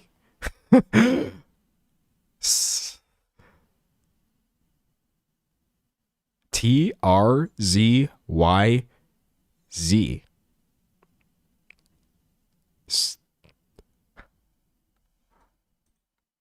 I don't know. I'm sorry. I'm not making fun of this name. This is literally a me problem. It's not a problem with the name. Hold on. Okay, hold on. I want to know. There are no names that are too difficult to pronounce. Otherwise, people wouldn't have them. Names are all worthy of being pronounced correctly, and I want to do this correctly. How to pronounce? Okay. Let's. I hope this website is good. This has 5 ratings. Strzyzewski. Strzyzewski. Strzyzewski? Strzyzewski. Strzyzewski? Strzyzewski? Is that terrible, chat? Strzyzewski? I feel like I sound like an idiot right now. I feel like I sound like an absolute American idiot. No Green Day. Strzyzewski? Someone said don't trust Google pronunciation. I didn't. I went to this website that has a few votes on it. Someone said someone said pretend the T is not there. Oh, I can do. Does that help me? Someone said average Polish surname. I love you, Poland. Never change. Someone said the W is pronounced like a soft V. Someone said it's not your language. It's fine. I disagree. I strongly disagree. I would vastly prefer that everybody pronounces my name correctly because, to me, someone said it sounds pretty solid. Okay, I'm going to say Strzyzewski. No, wait, I forgot how I said it. Hold on. We're going to have to play that again. We are going to have to play this again. Strzyzewski? Strzyzewski. Okay, yeah, I'm going to say Strzyzewski and hope that I don't get mobbed by Polish people. But anyways, I would prefer that everybody pronounces my name correctly because to me, it's not hard to say D'Angelo Wallace. However, it may be difficult for other people, and at least making an effort, I appreciate a lot instead of just mispronouncing my name. And so I extend the same courtesy to everybody else, no matter what your name is. Your name could be John Smith, or it could be, what is this guy's name? Adam Strzyzewski. Adam Strzyzewski. Okay, I'm so sorry. But yeah, doing your best is all I can ask for.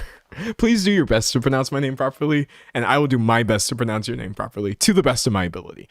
If you do try to say my name correctly and you mess it up, or it's just maybe a little bit difficult for you, I don't mind. I've never been offended by somebody saying my name in a way that I wouldn't exactly say it because I knew that they weren't trying to be disrespectful. But I do find it, and I don't think people talk about this enough.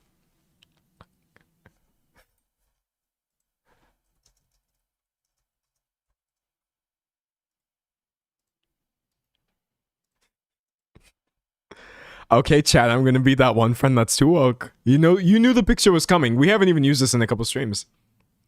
I actually find it a little disrespectful the way people are about names on average. I think that that's a form of like normalized xenophobia that people don't interpret as such. Honestly, just running into a name that has a lot of letters in an order that you usually wouldn't use, or maybe it's just not something you're used to because of the language you speak, and immediately flying off the handle about like, oh god, this name is so weird and I'm too American and this, that, the other. I'm like, you are being kind of xenophobic. Like, you are joking, obviously. Like, the joke is that I don't know how to say this name because I am uncultured. I am swine, and it's my fault, honestly. I should educate myself. But, like, it is literally still at the expense of a name that is just normal as hell for somebody else. There's literally nothing weird about the name Straczynski, and there's nothing weird about a name having 3 or 4 consonants in a row. That's how many names are spelled in other places. But, like, I try not to be this way. and also part of this is just because I get really annoyed when people do this with my name, which, again, from my POV, not that complicated. I'm sorry. There's nothing that complex about my name, in my opinion. Pull up Notepad. Liz, our last note that we wrote is here. That's not loneliness. That's self-inflicted social starvation. If you're like, whoa, what is in bro's notepad? This came up on a Reddit post. I was trying to highlight an example of a sentence that looks like it was written by ChatGPT. But anyways, you would really think that people are getting met with some sort of arcane equation. Excuse me. That I've asked them to read me the formula for alchemical transmutation when they see my name. Why? Because my name has multiple capital letters as well as an apostrophe. But all of these things are part of my very black name, dare I say. And yeah, you should spell and pronounce it correctly because it's not a weird name. It's not even slightly strange at all.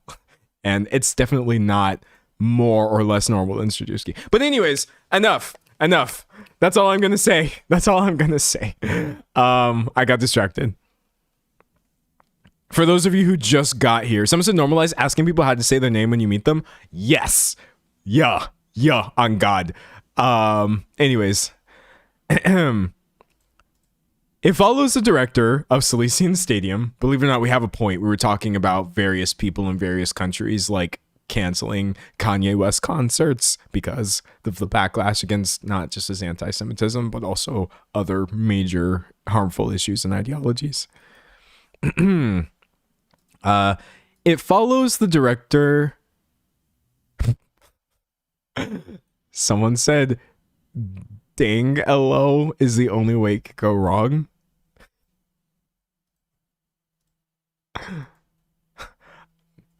I'm still distracted.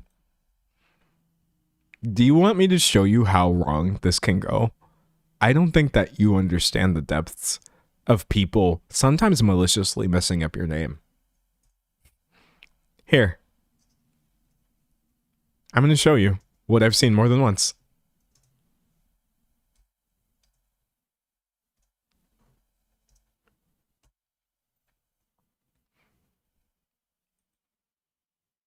That is how wrong it can go, chat. That is how wrong it can go. Dangalo is just, I've heard that pronunciation before. Getting called Daniel, or actually saying my name to people, like, oh, my name is D'Angelo, and then later, essentially, like, them saying Daniel, and me saying, oh, it's D'Angelo, and being told by one person actually point blank, like, oh, I thought you were just trying to say Daniel in an interesting way.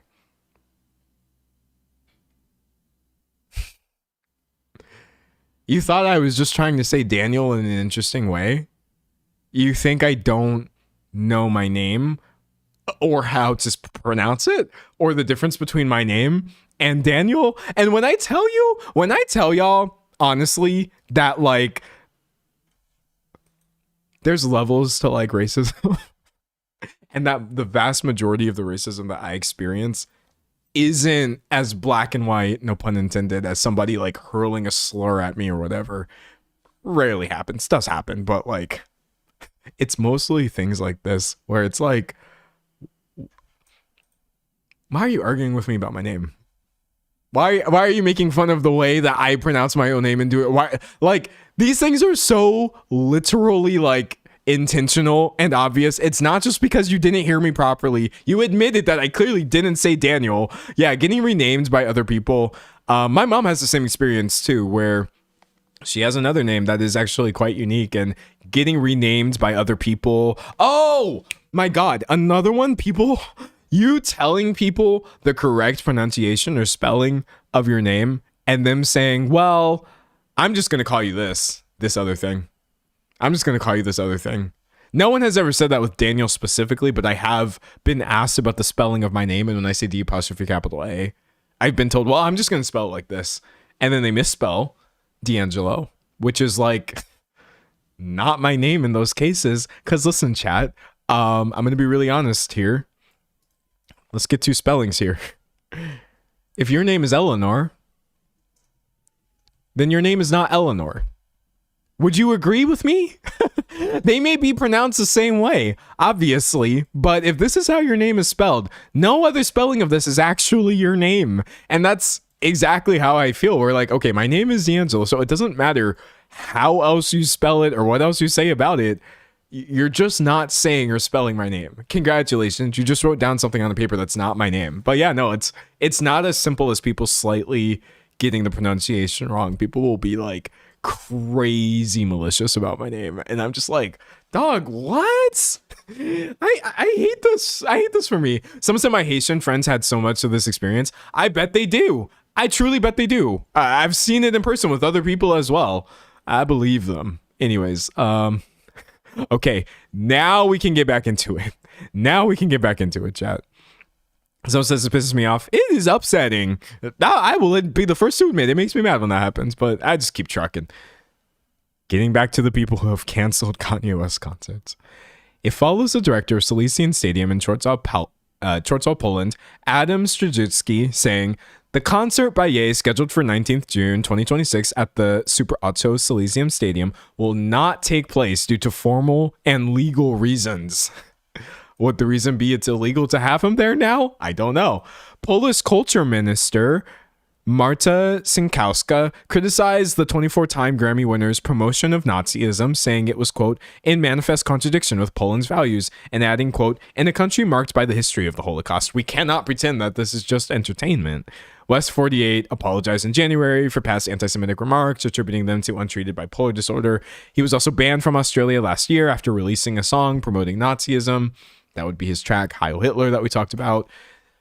And then it ends by saying 6 million Jews and millions of others were executed by the Nazis in the Holocaust during the Second World War. Yes, this did happen. Anyways, it still kind of hurts my heart how deeply performative even this like miniature cancellation of Kanye West is. But you know what? At this point, I will literally take crumbs. I will literally take table scraps or even the semblance of accountability and hope that this really does send a message. But yeah, that's mostly what I was here to talk about. Chat, do not let some Kanye West stan grab you by the arm and say, bro, they're just blowing things out of proportion. Most of the things are taken out of context. Kanye's not that bad.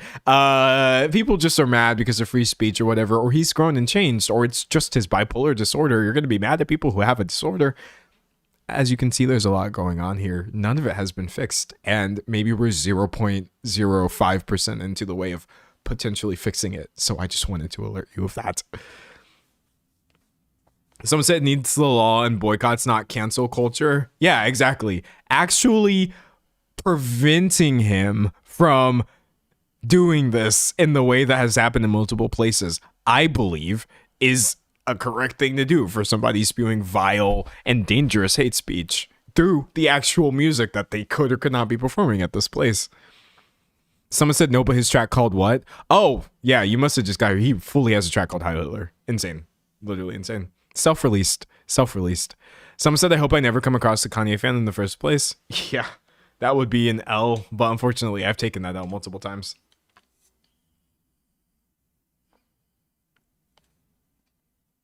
Someone said multiple people contributed to this track being released, though. Yeah, that's a good point, though. Like, still, despite all of this, there are many reasons that, or there are many other people involved who are also complicit in all of this and are not even going to so much as apologize. So again, I don't want to like naively sound like I think anything has truly been fixed or changed, but alas, what can one person really do? Someone said Kanye can redeem himself by never posting online and never releasing music ever again. I would have to agree. I've said this before about other people, but the best path forward I see for Kanye is a very private journey, but that's just my opinion. What do I really know? I've been running backwards away if I ever met a Kanye stan. Oh yeah, and then also, this just has to go on the record. This really has to go on the record. Kanye West discography.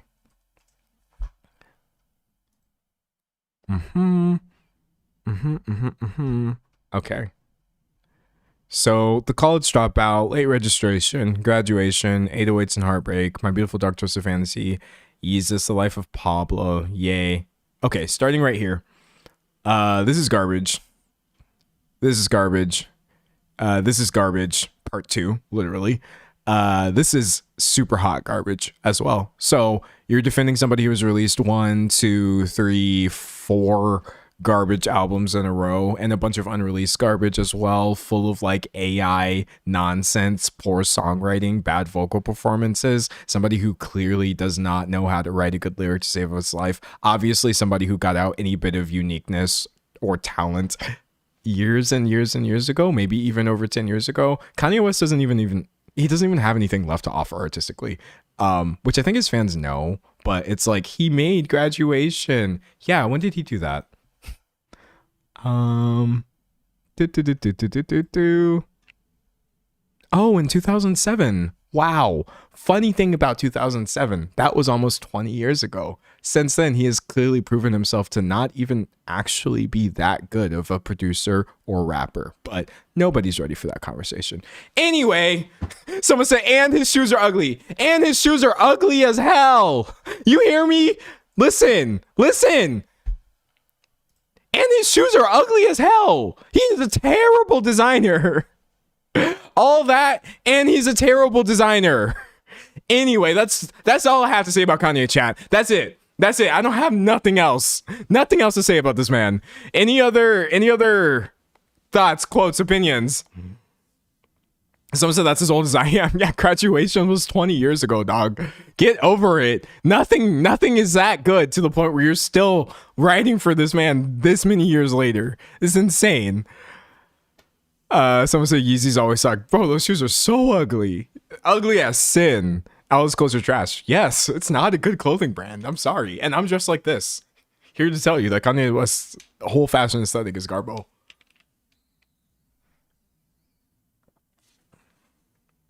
All right. Anyways, I think that's it, chat. Wave goodbye.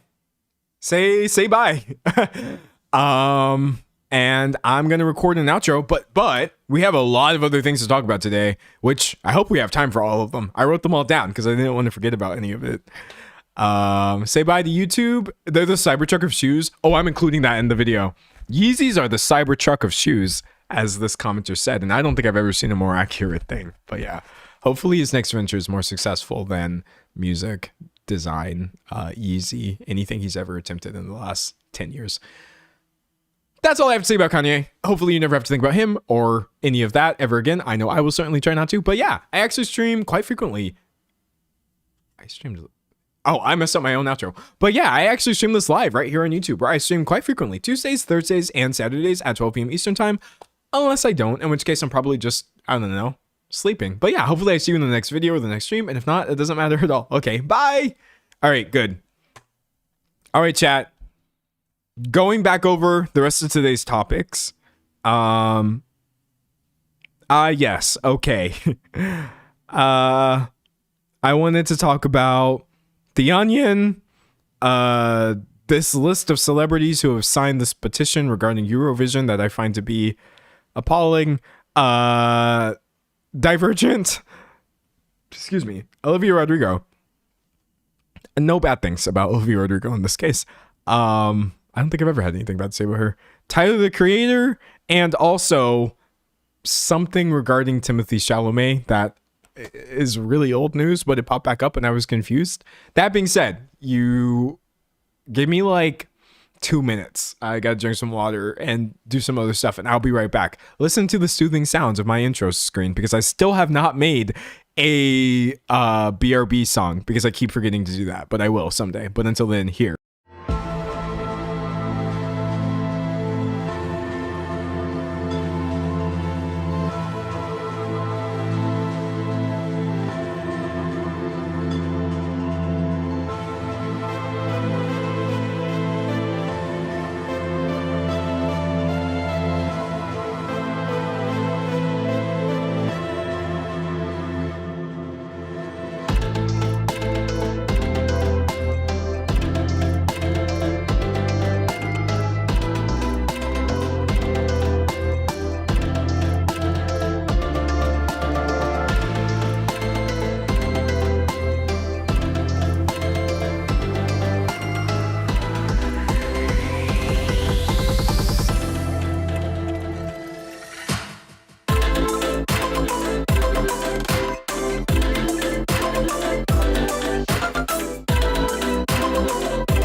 Three minutes and 5 seconds. Close enough. Close enough. Okay. 2 minutes. 2 minutes and 5 seconds. Let's get into it. Let's get into it. All right. I think I'm going to start with Olivia Rodrigo because it doesn't matter at all. This is literally not news. I'm just talking. Has anybody heard her new song? Has anybody heard Olivia Rodrigo's new song, Drop Dead? I heard it a couple times. I'm just giving my opinion on the song. I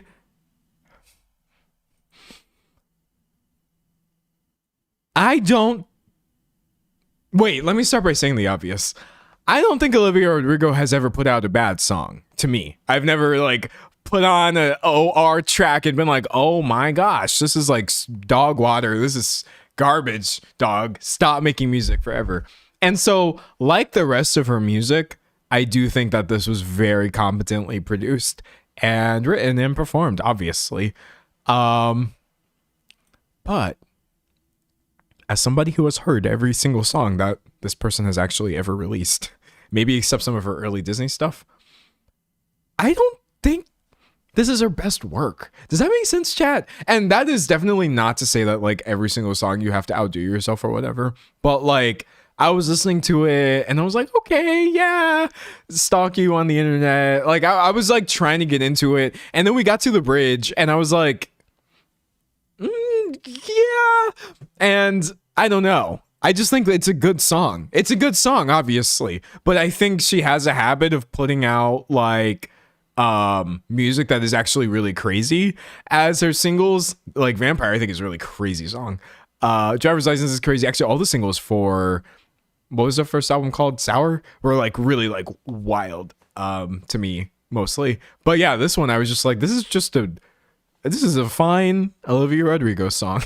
Not the craziest thing I've ever heard. Not something that makes me like feel super crazy like I'm gonna get something new. But someone said it's not my favorite single, to be honest, but very cute. It was a very cute song. I like it. Yeah, I hope this doesn't sound like I'm being some sort of contrarian. Well, if I didn't like it, by the way, I would also just say that. If I was like, oh, dog, this song's not good. But no, it is good, but maybe I expected more. And, you know, partially on me. Someone said Vampire is my favorite. Vampire, that's a crazy comeback single right there. That song is like hype. Also, my favorite Olivia Rodrigo song, which no one ever asked me, in my opinion, I didn't actually put the song. This is just my opinion. She has a lot of music. Well, kind of. She's very young, so she doesn't really have that much music. I think that Brutal is the best Olivia Rodrigo song. This is literally just me. This is my take. This is my hot take. I think, as I say, she has a lot of really good songs and pretty much no bad ones, but God, it's brutal out here. Just in terms of like the way the song sounds and the energy this one has, I feel like it's just so dope. I put this one on and I'm just like, yes, I am here. Lock me in, Olivia. Tell me all about your teenage girl angst, which is actually not an experience I've personally had, but I still obviously I feel it. She put that feeling in there. Someone says same. Yes, to the two other Brutal fans, the Brutal truthers in my chat. I believe that this is her best work, dog. It's such a good song. It's so good. Someone said valid. Yes, Ego Crush is so severe. It's brutal out here. Yeah, no, that track at one point I probably could like quote most of it. But that being said, very cute single, and I'm sure the next one will be more interesting or whatever. But yeah, as always, I don't know. I love pop music, and I love popular pop music. So that means even if I don't want to, I will listen to like a new Harry Styles album. I'll listen to a Bruno Mars track or whatever. When I say don't want to for Harry Styles, I just mean like that had some really good tracks on it, but also some ones that I didn't like at all. But yeah, it's dope. It's dope. All right, that's all I have to say about that. Someone said Ballad of a Homeschool Girl. That one's fun because I was also a homeschool person, not maybe a homeschool girl specifically. But moving on past Olivia. Someone said he is not on Twitch. No, I'm not on Twitch. If someone asked me that, I didn't see the question, but this is a YouTube exclusive. Hey, even though YouTube is not paying me to be exclusive, so maybe I should be on Twitch. Okay, I'm gonna bring up the Timothée Chalamet one so we can just get it out of the way because it's annoying. Chat, do not jump me. Oh, someone said, have you heard Are We Wrong by BTS? Yeah, it was fun. Don't jump me. This is about Timothée Chalamet and opera and ballet. Listen. We are only going to talk about this for 5 minutes maximum, and I am not the one who brought it back up. I did not necromance this topic back into existence, okay? Let me try to find what I'm talking about. I was like, oh my God, there's no way that somebody else joined. There's no way somebody else joined in with a comment on this. All right, so I guess I'll pull Charlize Theron, who I think is a pretty dope actress. She was in Mad Max. She was in Atomic Blonde. Has anybody watched this movie? Because low-key, actually, this might not be a good movie because I watched it in 2017. So I watched this movie like 9 years ago and thought it was good. It's very possible that it's actually garbage or even deeply problematic, but from what I remember when I was a child, shouldn't have watched this is a really dope movie. I like it, and she was really cool in there, and she's also really cool in Mad Max as well. Someone said it's such a sick film. Atomic Blonde is my favorite movie of all time. That's how I remember it. I remember it as just being such like a dope movie. She was so cool.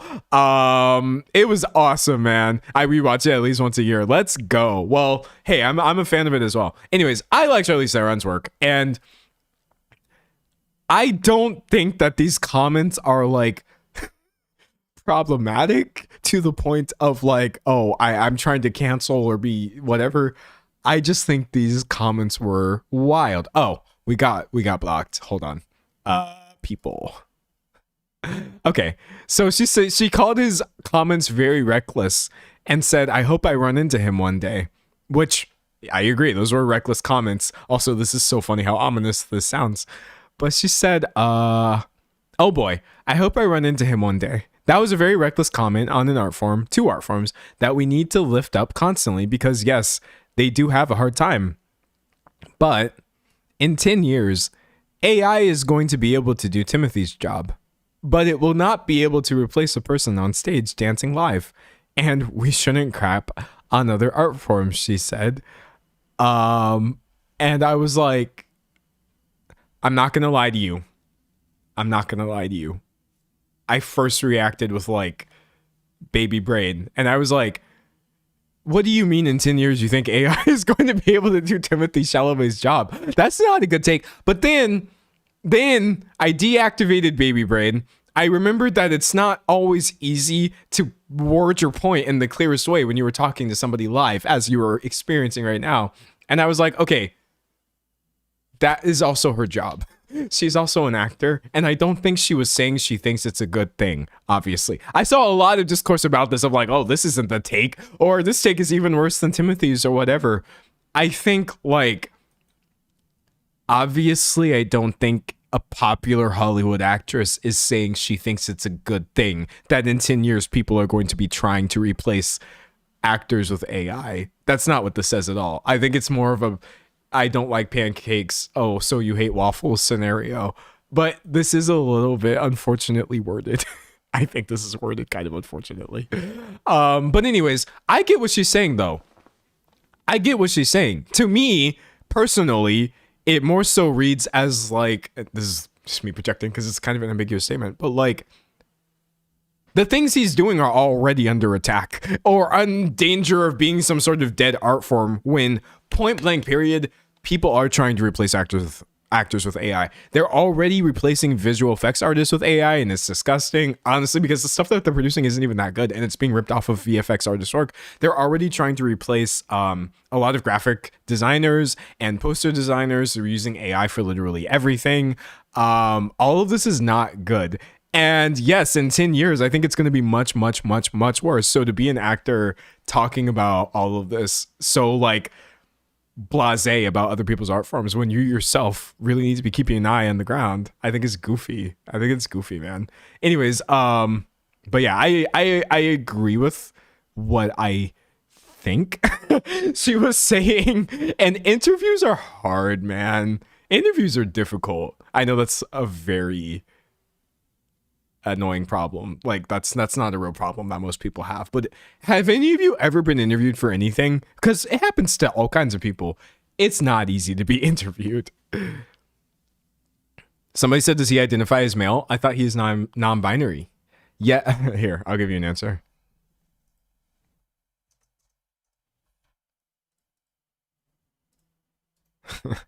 I don't know what this is a picture of, but yes to all. For male and non-binary, I am both. For sure. I mean, those are the only two things I am. Well, no, I'm a lot of things, but yes, I'm a non-binary man. Like many people, many of us are. Some of us might not have started off one way or the other, but I feel like how you start off or are perceived at birth is completely irrelevant info. It's where you wind up that's the fun part. So that's me. Yeah, they told me when I was born I was a dude, and I was like, I feel like you're right, but I also feel like there's an asterisk. And then it took me like over 25 years to figure out what the asterisk was. And that's just how it goes. Anyways, someone said interviews are a skill. Interviews are a skill, bro. They're really a skill. Someone said non-binary woman here. Yes, exactly. There's many of us here. But I love answering the question when it comes up. I don't get offended by people asking. Because like, a lot of non-binary people are not men or women. That's just not who they is. That's not who they be. But many of them also are. And that's who they are. And that's who they be. It's very fun. So it's a they, them. But yeah, no, me personally, I use he, him for my pronouns. And that's it. We be out here. Someone said I freeze at that question because it tends to only be two options. Are you gender or non-binary? Yeah, that's the fun thing. You can be neither non-binary man or woman. You can be some other things as well, which I think is really fun. But for me personally, this is just where I wind up. Someone said I'm an MB trans mask. Hey, welcome. And thank you for being here. Someone said I've been interviewed at political events often. And it's whiplash for me because I'm caught off guard by it. It's not easy at all. Yeah. But anyways, worst possible bad faith reading of Charlize Theron's comments. She thinks AI is a great thing and she's excited for it to take Timothy Chalamet's job. I think that's a crazy person. Reading, my take is like, art is in a weird spot right now and it's hard to talk about, so we should be careful about how we talk about other people's art forms. That's what I think she was saying, so I'm gonna leave it at that. Anyways, enough about the ballet and opera though. Why did they ask her about this? Actually, who asked her about this? Because I literally have beef. It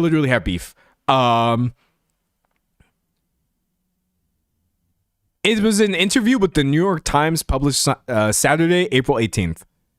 Okay.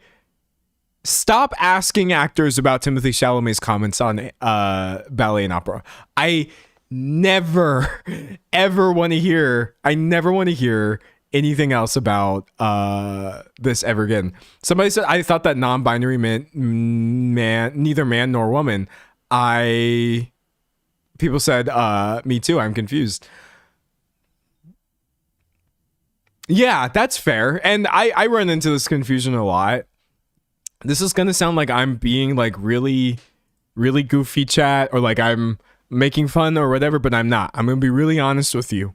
For the vast majority of non-binary people, which I've spelled with capital letters for some reason, non-binary, the only information that you can really glean from this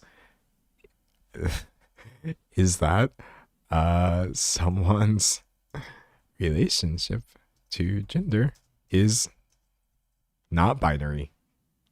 That's about it. It doesn't mean that you're not a man. It doesn't mean that you're not a woman. It doesn't mean that you're not agender or gender fluid, gender non-conforming. I think that, like, for me, that's essentially what non-binary signifies. Now, granted, for many, many, many, many, many people, non-binary can it can manifest like this. Someone does not have a binary gender, right? But that's not really always the case for many people, which is really fun. But yeah, that's, again, don't let me do any sort of like queer theory stuff because I'm terrible at actually explaining these things in ways that make sense. I just live it.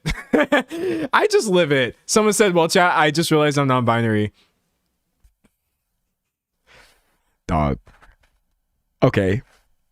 NB, speak up for me right now. Someone said, what does NB mean? NB is literally just like a grammata. It's like a pronunciation of the two letters NB. I mean, it can mean other things maybe to other people, but for me, that's all it means. NBs, back me up on this. Do you ever feel like there are so many more non-binary people than realize? Like, me personally, I've talked about this before. I do not apply labels to people who don't identify as them. So even if I have somebody in my life who I'm just like, dog, you are non-binary, I'm not going to tell them that. If you're like, no, I'm cis, I'm like, okay, period. But brother, sibling, in the spirit of this gender nonsense, sibling, do you not feel actually that so many people are non-binary? I see a lot of yeses. Yes. That doesn't mean that everybody's non-binary. That doesn't mean that we're all non-binary.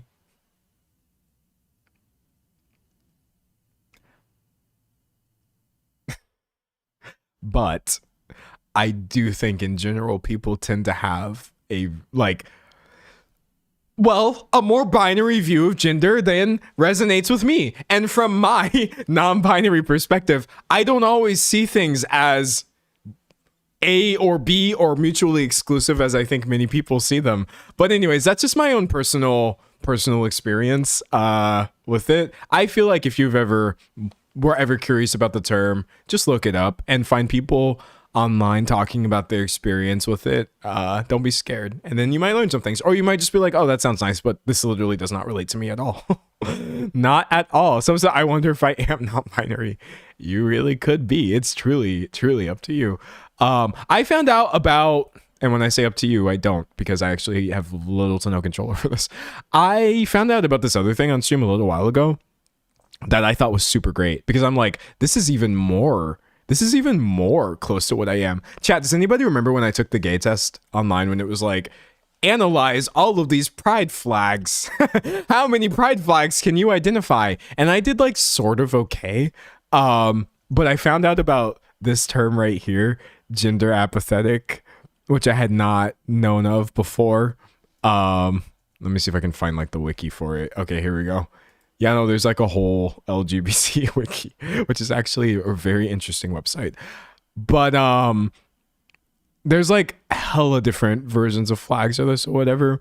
But essentially, gender apathetic describes those who are apathetic towards their gender identity and do not care what gender they come across as. It's different from agender in that one may have a gender and or feel gendered, but it's unimportant what that gender is or whether it's even there at all. One might use labels such as trans apathetic, non-binary apathetic, cis apathetic, etc. However, this would just be what the individual leans towards, and it isn't necessary for one to use these terms. One might say, I don't really think about it, but I guess I'm, to those who ask about their gender.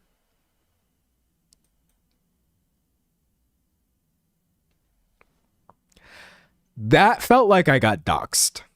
When I first pulled this up on stream and I read a little bit about this, I was like, I thought all of those thoughts were inside my head, not on an internet page for somebody else to have already categorized and slotted me into a pride flag, which is so funny. But yeah, no, like,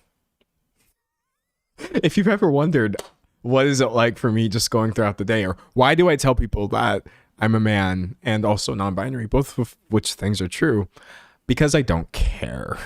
Because I it's not even that I don't care. It's literally like it doesn't have any significance in my brain. I'm like actually genuinely incapable of, I don't know. Those words just don't mean anything. They will never mean anything. I will never look at myself and actually genuinely think like, yes, my gender is a part of me. I really strongly feel like it's mostly something that happens to me via other people. And a lot of times happens to happen as male, which I'm fine with because I think that does make sort of sense to me through the world's lens or whatever. And it's not something that causes me any dysphoria. If it did, hey, I'd switch it up. But like, yeah, gender apathy, gender apathetic, non-binary man is how I would describe myself. Someone said no escaping this. Yeah. Someone said I've had so many labels thrown at me. Well, you do reach a point though when you realize like, oh, hey, if I am like, you know, let's say like aspec, like asexual, aromantic, gender apathetic, non-binary man, maybe I'm just me. That's very much how I feel. I use labels for other people because I don't want to confuse them. Like if I am talking about something and then I also, you know, I make some reference to being in the LGBT community and people are like, wait, what? It's because I'm, you know, non-binary in this way and also a couple other things. But like, I swear to God, the labels are you. They're a you problem. They're a y'all problem. In my mind, I don't identify as anything ever. I've talked about this before. That is literally the heart of my non-binariness is like, identify? No thanks. I decline to option and actually I decline to answer. Anytime you get one of those forms that says male, female, non-binary, prefer not to answer, I usually select prefer not to answer because I'm just like, there's not an answer to that question. But if this has to make sense to you, then sure, I'll throw some terms out there that will maybe help you understand why I talk about things the way that I do. But like, dog, I don't identify as anything. I identify as not a lot of things. A this, a that, non this. But that's just me personally. Queer, which for me personally, queer means so many things. For me, queer just means not straight, right? But I also happen to not be gay either, which is hilarious. So truly, I'm just dog. I don't identify as nothing. I don't feel it. It doesn't hit. It don't hit for me. It's no. It's no. Someone said identify as nothing. Don't perceive me. For real, do not perceive me, dog.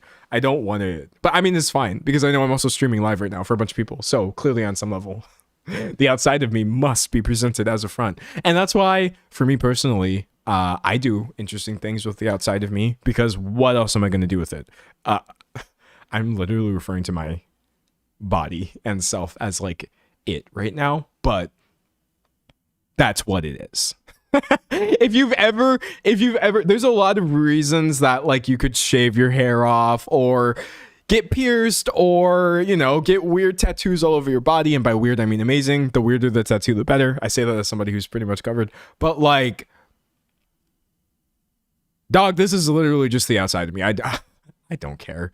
I take care of my body in that I would prefer to be able to feel happy on a base level. So I try to be slightly healthy. I run. I try to eat things that are good for me or whatever, but that's not actually because I care about the way that I look at all. Or if I care about the way that I look, it's mostly because I enjoy throwing people off. That's the only time that I get gender euphoria. I don't feel listen,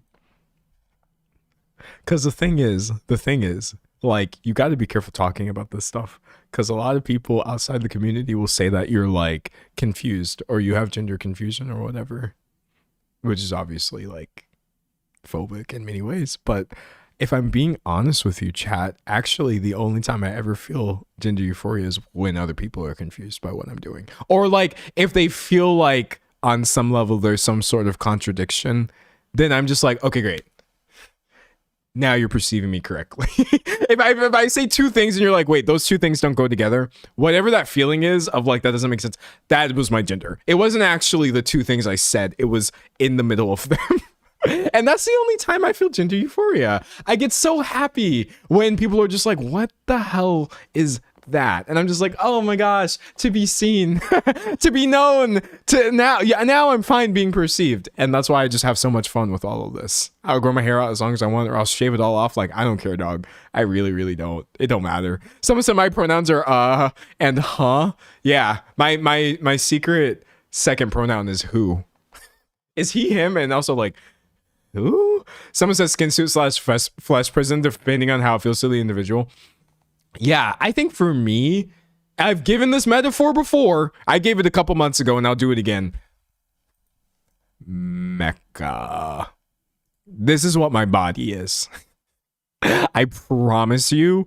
I promise you that this is what it is. It's just a mecha. For those of you who don't know what a mech suit is, or a mecha specifically, it's this type of device or equipment machine that you get in a lot of anime where you actually have people inside of those things. Character in mecha. Okay, great. I don't know why I googled that and the first thing that come up was cheeks. Why is the first thing that come up cheeks? Anyways, God, I hate using the internet sometimes. But let's get a picture of somebody like in a mecha. Okay, here we go. Yeah. So essentially, you sit inside of this humanoid machine and you pilot it from the inside, and usually to kill people. That's not what I do. In my case, I would be like a happy mecha for like, I don't know, cleaning trash out of the bottom of the ocean or something. But essentially, this would be the real me, just like some really generic mecha pilot. And the outside that everybody perceives as a man or a non-binary person or whatever it is you think I am has nothing to do with me.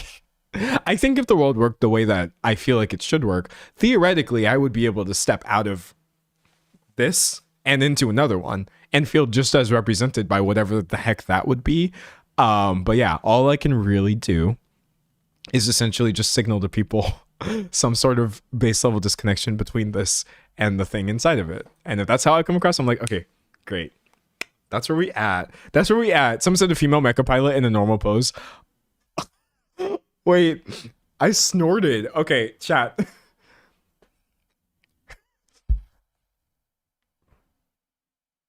Somebody commented, a female mecha pilot in the normal pose, so rare.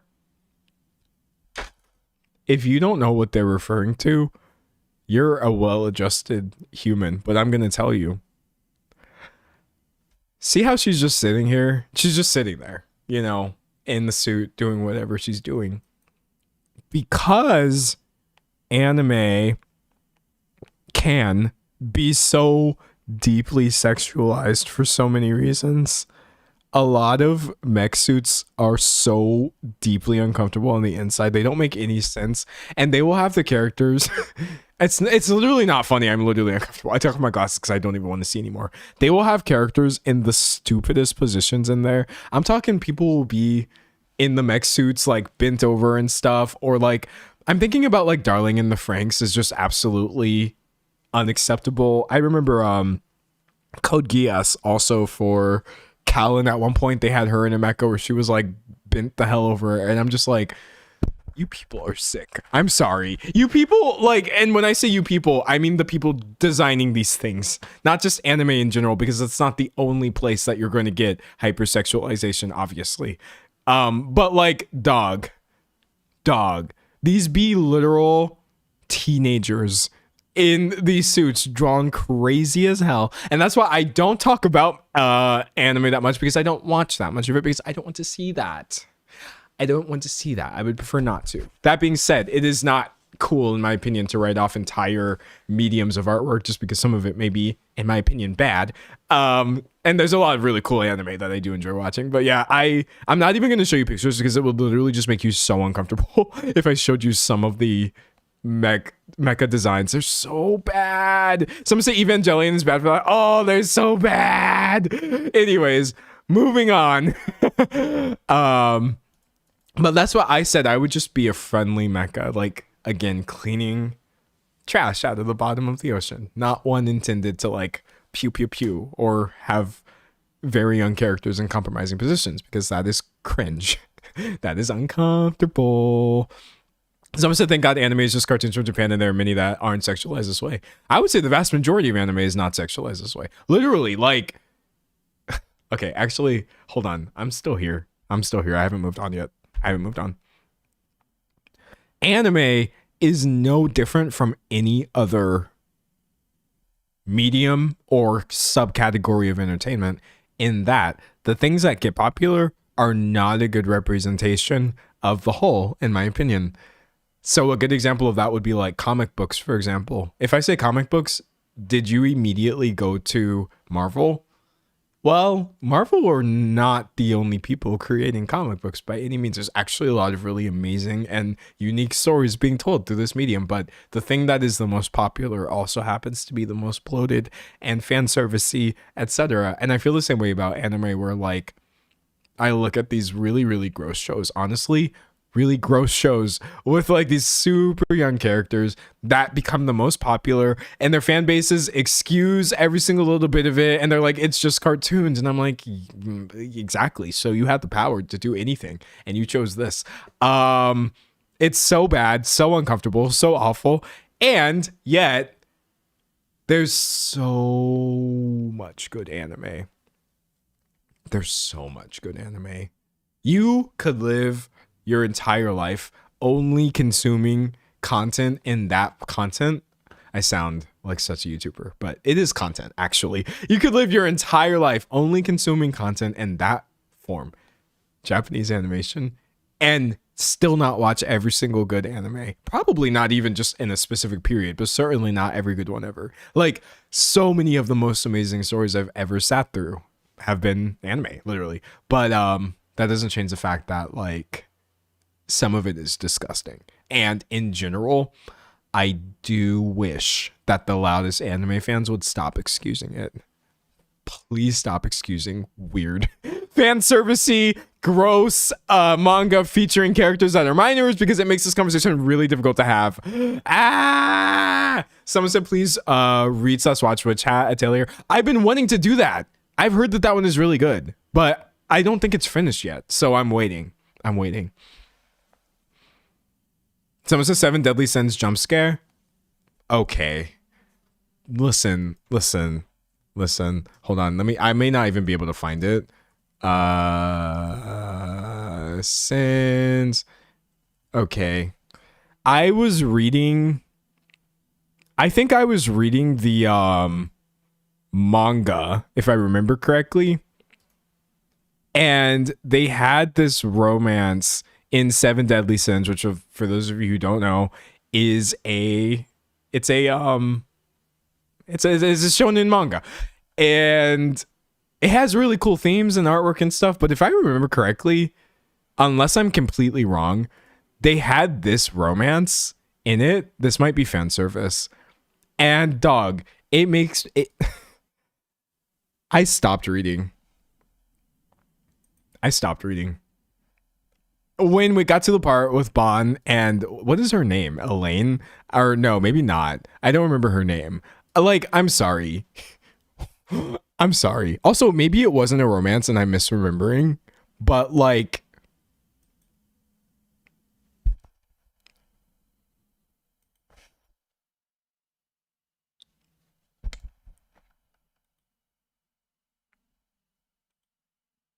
chat, this is the kind of things.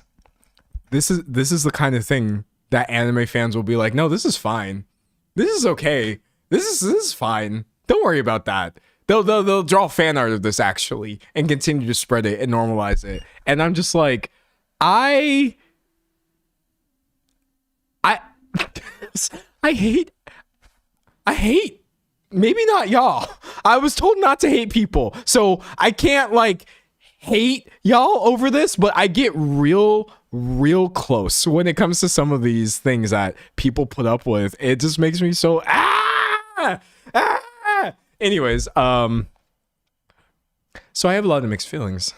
And I feel this way about anime. I feel this way about Hollywood. I feel this way about K-pop. I feel this way about any sort of entertainment I consume. Always has things about it that are great, and things because it's created by artists, and things about it where I'm just like, why would you even accept this as the product that you're being offered? That's wild. That's wild. That's wild. Someone said I've never seen any anime.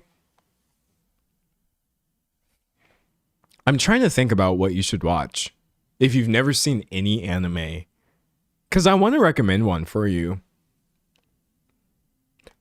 Chat, what should they watch if they've never seen any anime? Help me out here. Help me out right now.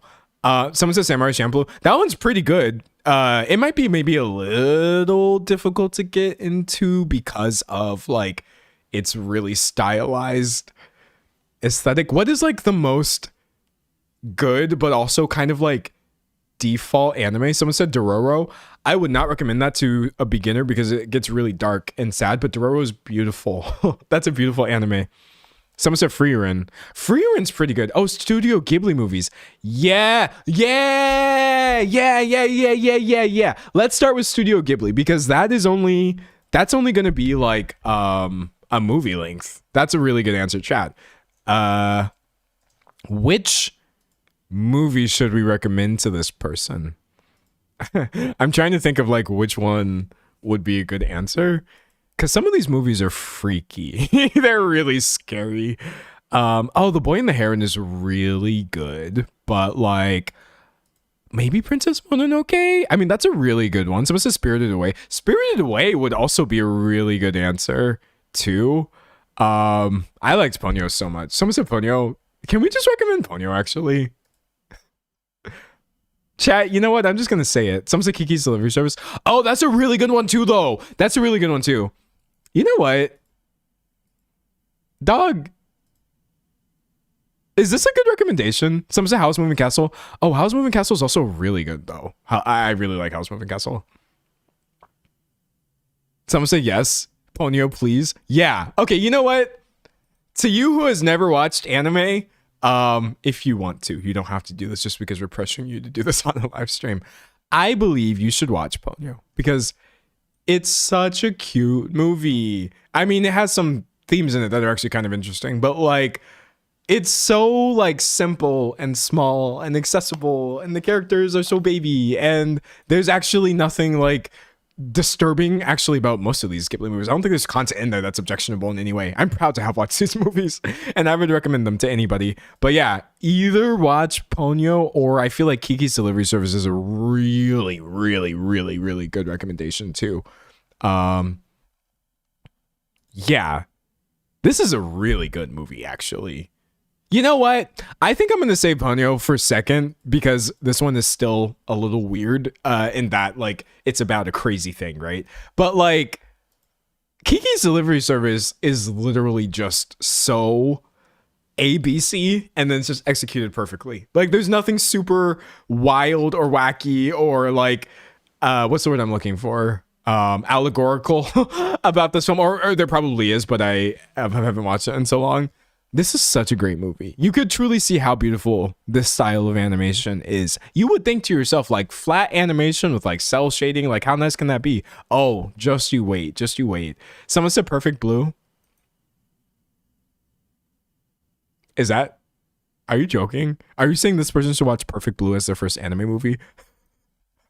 Are you kidding me right now? I know you're probably joking. Okay, I can't even scroll. I'm gonna get off of this. There's sirens in the background. The sirens in the background for whoever said somebody should watch Satoshi Kon's Perfect Blue as their first anime movie. No, you should not. No, you should not. That is a difficult watch. That is a hard watch. That's one of the most difficult things I've ever sat through. There's actually certain parts in that movie where I was just like, oh, I'm gonna die. Is how I felt. I felt like I was dying. So don't watch that as your first anime movie. Don't. Another one that you should not watch as your first anime movie, but is actually literally so good, even though I also can't really search for images from this because it's crazy, is Akira.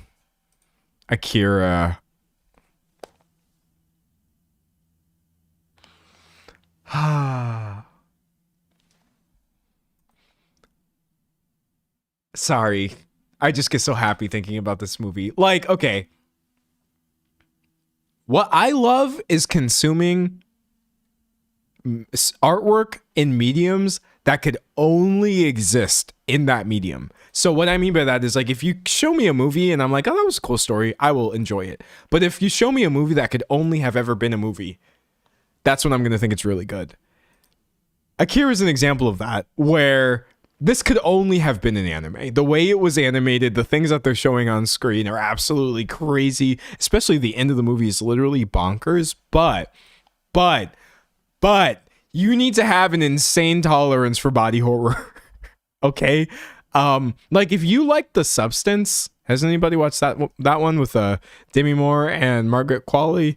The Substance. Let me see if I can find a picture that's not crazy looking. Most of these pictures are actually pretty crazy, and I don't want to pull them up because people have different tolerances for this. If you watch this movie and you thought to yourself, especially by the end of it, and you were like, wow, I like that movie, and actually I like the end of this movie, and I want to see more things like that, you can watch Akira. Actually, you would love Akira. You would think that this movie is so dope, like I do. But I only recommend this to you if you have a very high tolerance for, like, really wild and scary things happening on screen. Someone said did not enjoy that. Okay, see, if you did not enjoy watching The Substance, don't watch Akira. I don't think there will be much there for you, even though I do think it's a good film. There are other great movies you could watch instead. You really could. Someone said I thought they were the same age. Demi Moore and Margaret Qualley? No, they are different ages, which is actually like the main point of the movie. It's an interesting movie. I think we've talked about The Substance before. I watched it. I think it left me with mixed feelings. I really do think it left me with mixed feelings. But, like, mixed feelings doesn't mean they're all bad. And I certainly had good ones. Reading chat. Someone said not as scary as Romulus, though.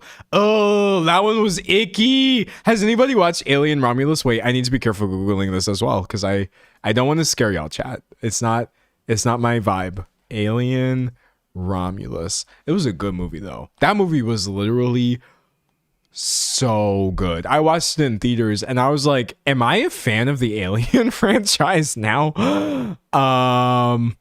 Okay, here we go. Let me see if I can find just every single picture is so bad. Okay, wait, here's one. Okay. Have you seen Alien Romulus?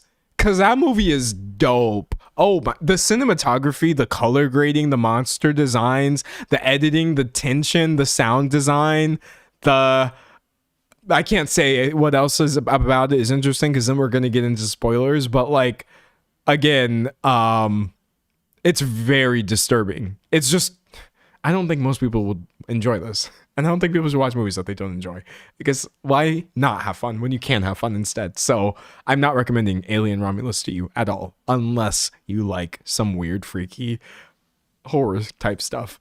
Some say, have you seen any other Alien movies? They're all good. I might have seen like, is there one with Sigourney Weaver? If that's the case, then yeah, I might have seen that one, but a very long time ago.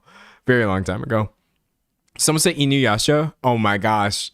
I love Inuyasha. I love I said it before and I'll say it again.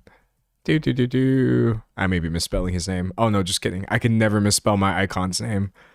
Sesshomaru. My gender icon. Absolutely. I literally I basically like bow down before this level of gender, and I try to make sure that I have this in my personal life. If this is not how it feels to look at me, then I failed. That's how I feel about Inuyasha personally. Also, like, someone said he absolutely serves. Rumiko Takahashi in general, I really, really, really like her art style and a lot of her characters, because she does a lot of like really odd and interesting things with gender, which I think is really fun. Actually, people don't talk about this enough in my opinion, but like, this might sound like I'm just making stuff up, but I'm being really serious right now. So much popular anime has a lot of like wildly gendery things in it, like either characters that are just straight up gender fluid in many ways, or like honestly like non-binary by the very definition of just not having a binary gender, or so many gender non-conforming characters in like popular anime, like way more than you would think. And that doesn't mean I always love the way that it's portrayed, but it does get portrayed in a really cool way a lot of times, which I think is really dope for sure. Someone said gender ambiguity in anime is unmatched. There's some really good representation in anime, y'all. I'm telling you right now. I'm telling you, you would be shook. And also, unfortunately, sometimes it gets translated out of it when it's released in English, and then they try to make it seem less gendery than it is in the original. And I think that's cowardice. Give me the original stuff. Someone said Sailor Moon characters were my gender fluid icons. Literally, there's so much of that in Sailor Moon. It's amazing. Like, I didn't know until I started watching, and I was like, what? Like, especially some of the characters beyond just the main ones. I'm just like, wow, this is crazy. This is wild. Hunter x Hunter has a lot of really cool stuff in there. Even though I cannot recommend Hunter x Hunter to literally anyone. I'm sorry. Unfortunately, as many amazing things as are in Hunter x Hunter, so many actually. I read the manga when I was like a teenager, so this would have been a long time ago. I watched the anime. One of those characters is just fully a pedophile, honestly. And I think there's no way for me to like actually adequately prepare people for what that means. Like, if I told you that this is mostly a cool show, except one of the characters is literally a pedophile, you might think to yourself, like, that sounds really extreme, and I'm sure that can't be what you mean. And then you would watch it and then get to that part and be like, I just can't recommend it, dog. I can't do it. I get so... Someone said, yuck, Hisoka. Yeah, no one hates Hisoka more than Hunter x Hunter fans. I will say for the most part, like, it's not something that I think people think is a good thing. I certainly didn't, but like, brother, I would have really preferred the story without that character. A lot more. Yeah. I think it would have gone down easier, but alas, what can you do? Someone said Hisoka and Palm are both problematic as hell. Oh yeah, Palm is pretty bad too, isn't she? Isn't she? Anyways, yeah, sorry, Hunter x Hunter. I can't recommend it, even though at one point it was one of my favorite anime of all time that I had ever watched. I can't do it. Nope, sorry. Someone said if you want chill anime watch, I recommend Campfire Cooking in Netherworld. Me too. Anyways, moving on from the anime talk, even though I'm having fun, we talked about Olivia Rodrigo. We talked about Charlize Theron and Timothy Chalamet. Chat, do you think I can get through 4 more mini topics before I leave? Because I think I can. Let's talk about Tyler, the Creator. Okay, here we go. Land of the Lustrous. Oh, that's a really good one. Excuse me. Let me see if I can find what I'm trying to talk about. All right, so chat, you already know I've made a video, or maybe you don't, it doesn't matter, because it's not about that. I've made a video about Tyler a while ago, and it was actually about other things, but this is an isolated incident that I would like to talk about, in which I think he was correct. Very much so. I think this is so weird, and an example of how I feel like people are just getting so weird. But anyways, Tyler, the Creator, addresses fans leaking security camera footage of him again. So he posted what is literally security camera footage of himself in a bookstore and essentially said, I think this is actually kind of interesting text. So annoying. Just existing, living, minding your business, and next thing you know, it's security camera footage of you just existing, uploaded so folks can either prove they saw you or get some engagement they crave. Words will not actually be able to convey how incredibly odd this is. I do feel like people overuse the word dystopian, but chat, what is more dystopian than people posting security footage of you and being like, oh, look, we saw Tyler, the Creator, in person. He says, I understand the excitement, but the behavior is going to morph into everyone having footage or anything involving them uploaded for content. Everyone, he says. That's actually kind of what I like. It's not just about celebrity here. Doctor's office, grocery store, with the way Ring and other home things are. Soon brushing your teeth or taking a piss is going to become content without you knowing. LOL, why did he look at the sink like that? Who gets blood work in a hat like that? Type of comments will flood, rather than folks really understanding how weird it is. This is weird. I agree with Tyler 100% here. Sucks too, because I congratulated this girl on her amazing bookstore, keeping physical media alive. I even signed something out of pure appreciation for what she was doing. I want to be able to brush this stuff off, but I'm going to keep being vocal about this. Y'all know how I feel about the relationship people think they have with musicians, actors, etc. just because they like some songs or a movie or clothing. Not over here. Space should be respected no matter how many lyrics you know. Love. This is so weird. Now, actually, can I play an annoying thought experiment first? Because this is literally a whataboutism, but like, dog, imagine if Chaperone had said this. Imagine if Chaperone posted security footage of herself, which probably already exists if we're being honest, and said in the exact same words, so annoying, just existing, living. I'm literally thinking about the way that the headlines would be written instead of, what does this say? Tyler, the Creator, addresses fans leaking security camera footage of him again. It would literally be something along the lines of like Chaperone, like rages at fans for like perceiving her in a public space.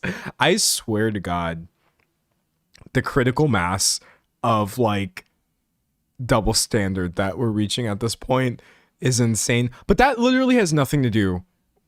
That has nothing to do with what Tyler said. I'm just bringing it up because that was my first thought of like, well, it's lucky that it's somebody that people are actually going to listen to saying this, because I could imagine other people saying this and they're not going well.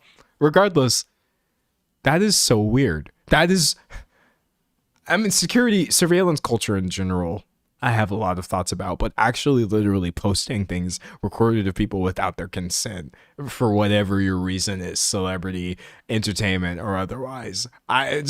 I would like to highlight that as being weird as well. We sit here online. I talk about a lot of things that celebrities do. I know quite a bit more. I think about your celebrity than your average celebrity than your average person. And yet, I do think it's helpful to draw lines in the sand and be like, okay, but this is still absolutely like weird and should be condemned, honestly. It's so bizarre. It's so weird.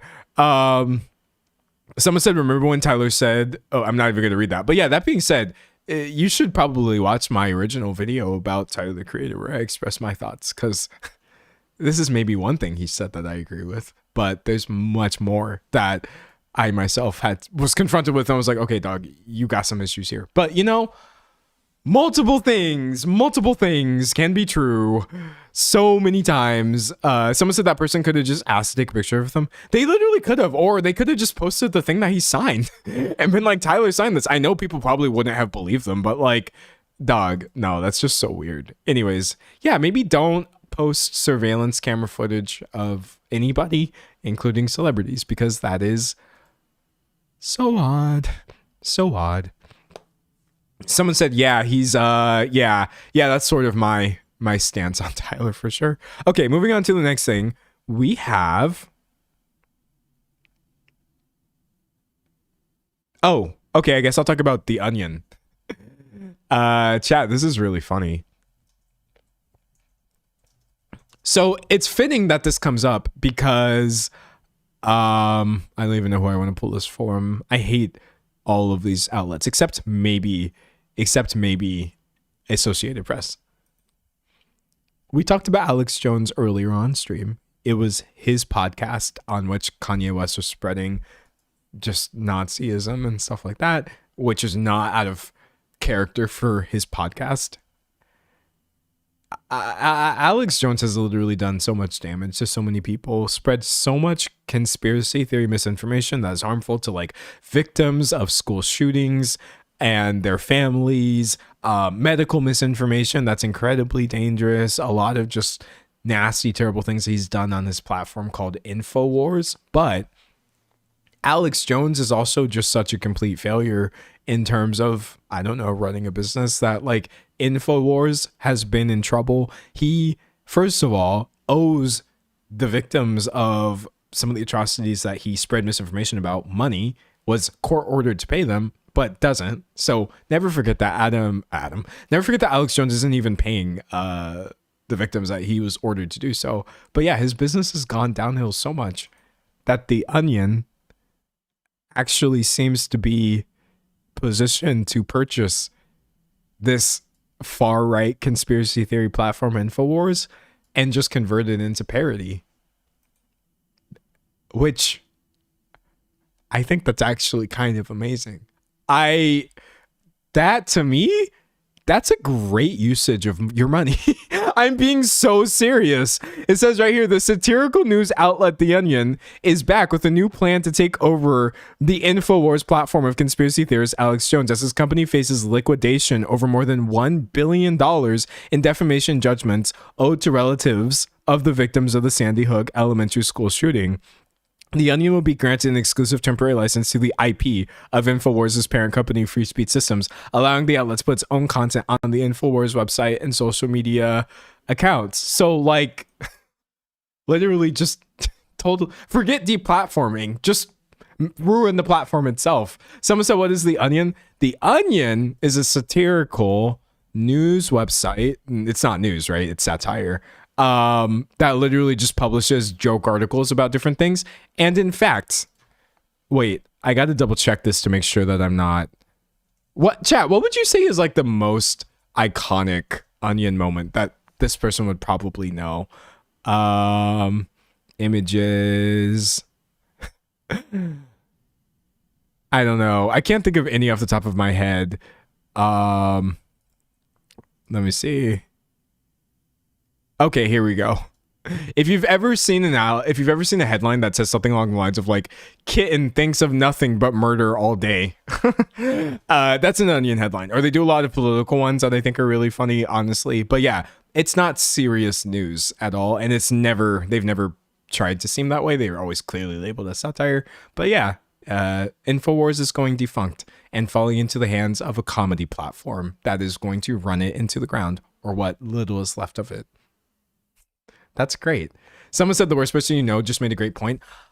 I don't think that's The Onion. That was where my mind went first, but I think that that's actually Clickhole. Or is Clickhole The Onion? Hold on. Worst person you know just made a great point. Yeah. I think that even though this seems a lot like an Onion article, it's actually published by...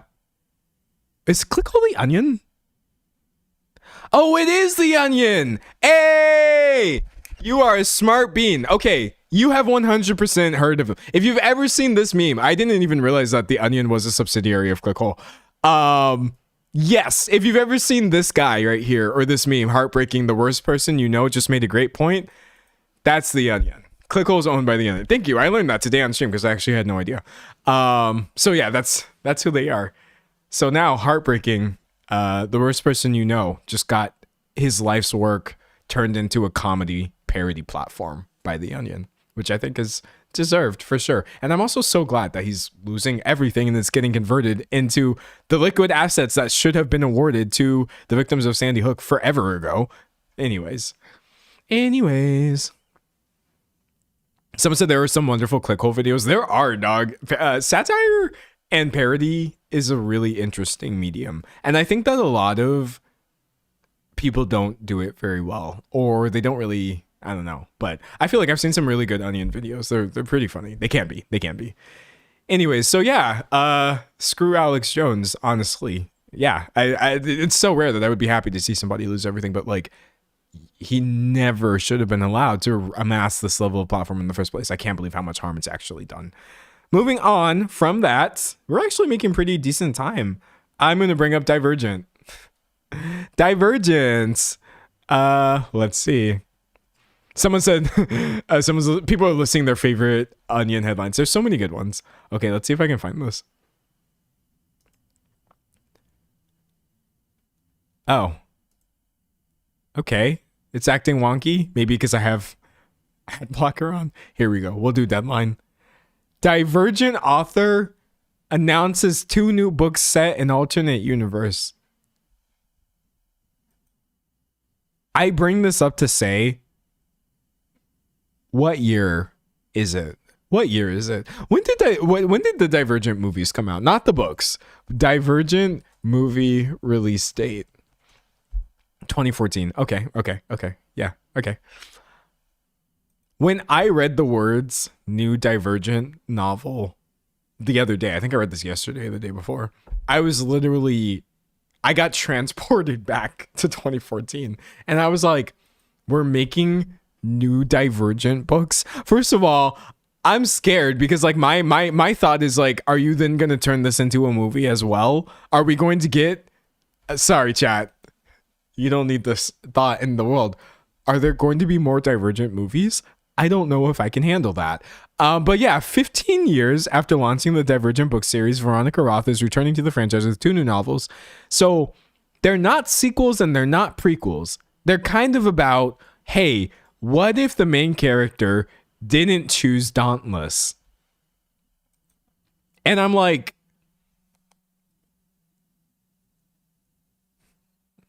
I'm trying to word this coherently. I don't want book reboots. I'm so tired of movie reboots. Tired on a level that I can't even like accurately convey. Everything is a reboot, it's a rework, it's a reimagining, it's a retelling. And I like retelling as a literary mode, but do we really actually need it to be the case where 15 years after a popular book series is released, now we can reboot it with a different take on it from the same author?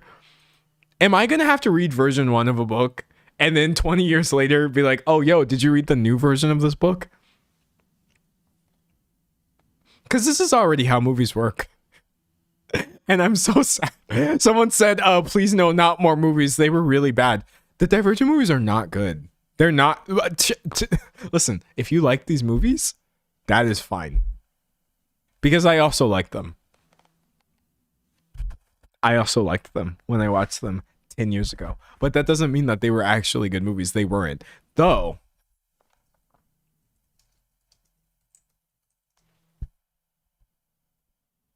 dog.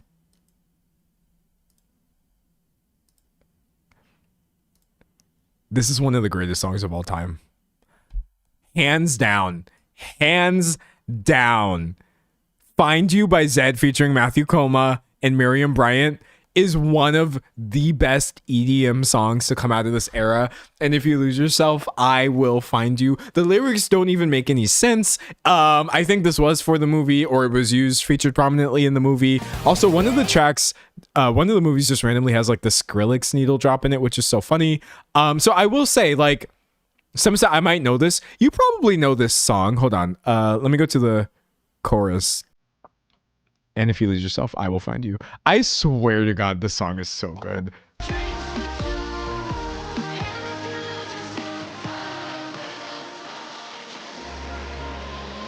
Okay, we can't listen to the rest of this or else I'm going to get in copyright trouble. I used to turn this song up as loud as I could get away with it and just listen to it on repeat. I used to know all the words. I used to sing it, which didn't sound good, but I certainly was feeling myself. Someone says Zedd. Now that's 2014. Zedd is such a time capsule to me, where like he like so clearly marks the 2010s in a way that I think is so interesting. I also I'm sorry, chat. Hopefully me bringing up like Studio Ghibli movies earlier and a bunch of other things. Oh, or like the kids shows that we talked about in the very beginning of the stream, if you were here 3 hours and 14 minutes ago, proves that like I don't hate everything. I really don't. I don't have a problem with everything that exists. Actually, I would find most things in my life I'm pretty neutral on, or I happen to like them. But Zedd is somebody who has personally disappointed me. I have a personal issue with Zedd that actually annoys me so much, and or it's kind of like a two-part issue. So hold on, let me see if I can find this.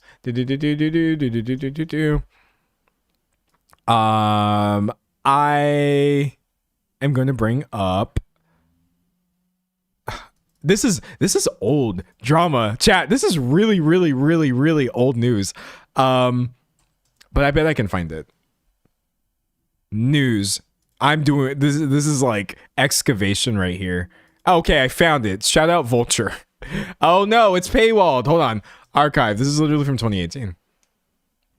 Oh no, there's no archive of it. Okay, wait. Hold on, chat. Hold on. Found it. Okay.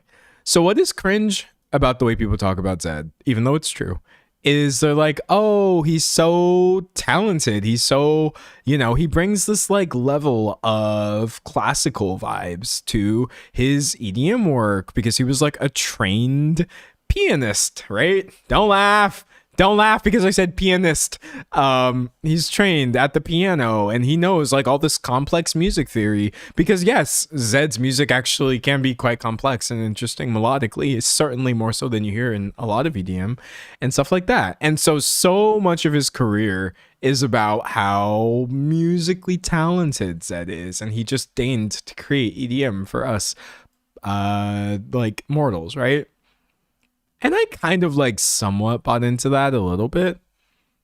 But that's why I was really put off in 2018 when the song Mo Bamba, which I couldn't even play a little bit of on stream because it's very explicit. Mo Bamba producers accidentally uncovered Travis Scott's music secrets after beefing with Zedd. So I don't really think Mo Bamba is that great of a song, if I'm being honest. But what is really cringe is in deleted tweets. Oh no, they're still here. Ah no, he deleted it. What did he say? Hold on, chat. Sorry, it is when I make my long form video essays, and a lot of times I have to talk about things that were like a lot of times I have to talk about things that are deleted, and it can be so difficult to recover a deleted tweet or a reference to that tweet in some way. Hold on, I'm gonna see if I can pull my usual shenanigans, and I want to read the original tweet. Otherwise, none of this is gonna make sense, and it's gonna sound like I'm overreacting. But I swear I'm not. I swear I'm not. Someone says on the Wayback Machine website. That's what I'm trying to do right now, is archive this Vulture article so I can get past the paywall and see if they embedded it. Because that's usually enough, is just finding a website that has it on it a little bit, and then hopefully from there you'll be able to read it. Nice thing about embedding tweets is usually it also embeds the text of the tweets. And this might be a little, but I'm telling y'all, it is literally such a benefit that when tweets are embedded, it also embeds the text, because so many tweets are deleted, and we would literally be missing like half of the nonsensical things I talk about if it wasn't for this. Okay, so I'll let the archive do what the archive is doing. I don't want to like spoil the story. You should really see what Zed said initially, because it's so cringe. It's so bad. It's so annoying, and I hate it a lot. For more context, Mo Bamba is a rap song by Sheck West, who, funnily enough, I haven't really heard much from after this. Wow, we're the same age. That's crazy to think about. But anyways, Zed popped open this rap song, and if you use your imagination, you may be able to guess where I'm going with this. Give it a second, chat. Archiving actually takes a lot longer than I think people realize. This is such an interesting process. You can see right here, Zed saying, "You guys have lost your mind." Okay, hold on. There we go. We're in, and I bet I can find. I found it.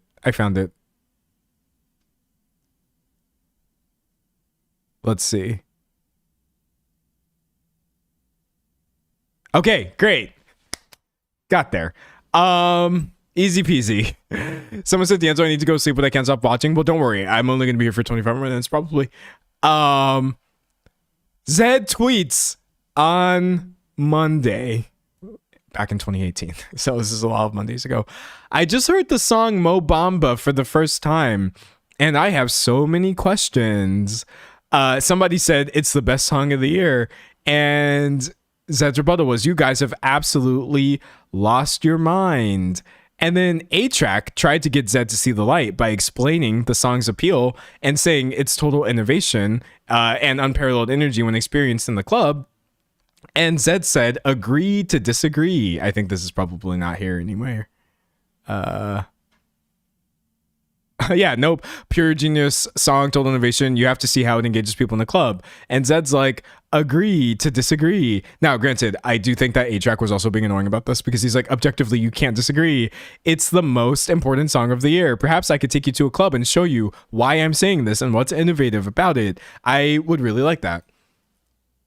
At its heart, these are two people arguing over whether a song is good, and one of them is literally just trying to say people like this song, and Zed is like, well, I don't know why people like the song because it's not a good song. No, I don't want to hear it. You guys are all crazy. You guys are stupid. The song is bad. And Zed's like, you don't have to apologize, bro. The beautiful thing about music is everyone can have their own opinions, likes and dislikes. I judge music by melody, chords, structure, and lyrics. I'm a musician. How a club reacts doesn't fall into my method of judgment. To each their own.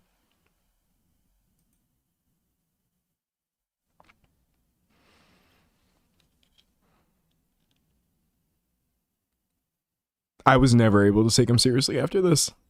I was never, ever able to take Zed seriously after this point in 2018. I don't think I've actually put him on for enjoyment. I don't think like it is crazy how my opinion of him absolutely folded, because I'm like, for you as a musician to listen to a song that does a rap song that does still have melody, chords, structure, and lyrics, and essentially say it doesn't fall into my judgment.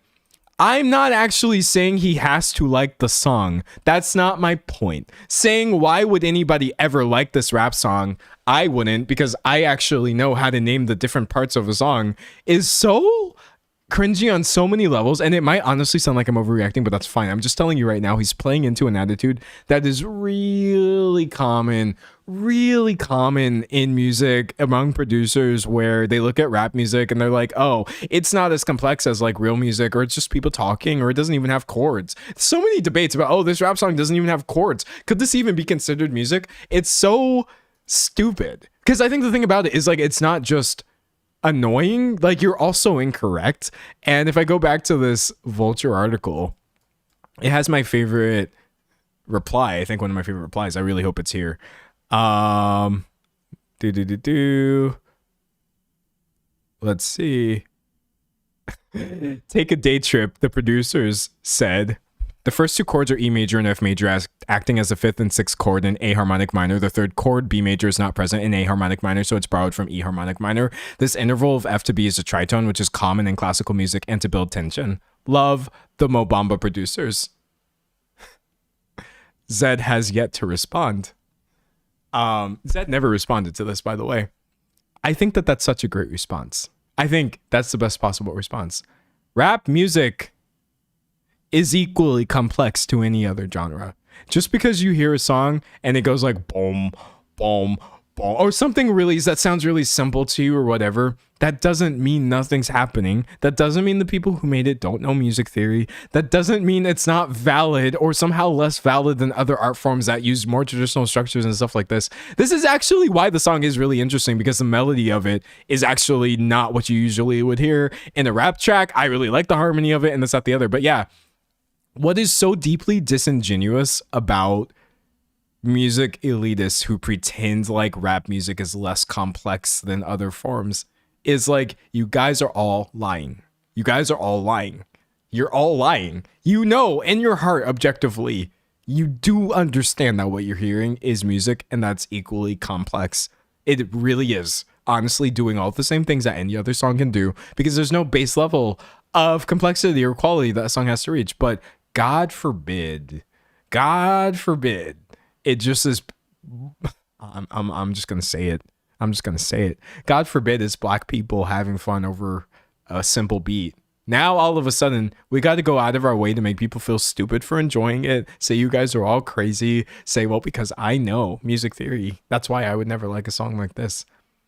It's like, you don't even have to like rap music. I don't really like all rap music. I like a lot of it, but like, this attitude towards it is just so disappointing. And like, I also can't explain how disappointing it is as, let's just be personal. Let's just be cringe, woke, and triggered. I'm going to be cringe, woke, and triggered. As a black fan of EDM, which is a deeply exclusionary and racist genre, despite being built upon much of the work by black musicians who preceded it, I already experienced so much, like, ousting and shunning and disingenuous feigned ignorance from fellow EDM fans. I experienced a lot of situations in which I was the only black person in a space trying to enjoy music with everybody else, knowing honestly that I didn't fit, because the people there literally thought that they were better than me because they think that they're listening to real music, and that people who look like me are only capable of making noise for clubs. So I had, since childhood, always dealt with that. But you never want to think that the people making the music also see you this way. When I was a child listening to Zed's music way back when I was a teenager, showing this to all my friends, being the weird one, literally at the risk of alienating myself from people, just trying to show people some dope music, I wasn't thinking to myself, I bet he thinks that the rest of my playlist isn't even real music. I bet he refuses to engage with the music theory, or thinks that I am stupid for enjoying some of these other things that I listen to, or things that are honestly part of my culture, if I'm being honest. I never thought that about Zed because I had no reason to. I don't, by default, go around assuming that people just randomly have racist attitudes towards things if I have not been given a reason to believe so. But yeah, in 2018, essentially finding out somebody who was essentially on my like EDM Mount Rushmore could be this obtuse and idiotic and incorrect about rap, I was just so sad. I was so sad for a long time. But then I got over it. And I consoled myself with the fact that Zed himself hasn't even really had a hit since like what? Clarity. Anyways, just kidding. That's not a good metric because sales are not important. Music is about artistry. And now I'm being a bad music fan, but seriously, I'm sorry. Like all his new music sounds the same. So I am not missing much. I do still try to keep up with it. But yeah, I don't know how to explain these things to people without sounding like I'm literally like crashing out over a simple tweet. And that's also, by the way, why things are worded in this smarmy that's why things are worded in this smarmy way. So that I and people like me sound like idiots when we try to say this is racist. We run the risk of sounding so crazy, pointing to a tweet that just says, you don't have to apologize, bro. The beautiful thing about music, everyone can have their own opinions. Smiley face, I'm a musician. Smiley face, heart, emoticon, to each their own. And it sounds like you're being really open and understanding, and you have me in the background screaming like you are reinforcing racist and exclusionary approaches to music theory. Stop gatekeeping good music for the love of God just because you don't. But that's okay. That's okay. That's okay. It doesn't matter. It doesn't matter at all. It literally doesn't matter, except for the part where I think it matters a lot. But yeah, when things like this happen, like in 2018, I didn't have a YouTube channel. Actually, I did because I've been doing this for a long time. But I didn't have a commentary YouTube channel. I couldn't make a video where I explain some details about like, hey, this happens a lot, and Zed is actually leading into some really nasty stuff here. But yeah, just know, chat, that this right here is one of the greatest responses of all time. The first two chords are E major, F major, acting as the fifth and sixth chord in a harmonic minor. The third chord, B major, is not present in a harmonic minor, so it's borrowed from E harmonic minor. The interval of F to B is a tritone, which is common in classical music to build tension. Love Mobamba producers. Literally one of the classiest shutdowns, which is why Zed was not able to respond to that. Because what are you going to say? Do you know why Zed was not able to respond to this, by the way, chat? Because he knows.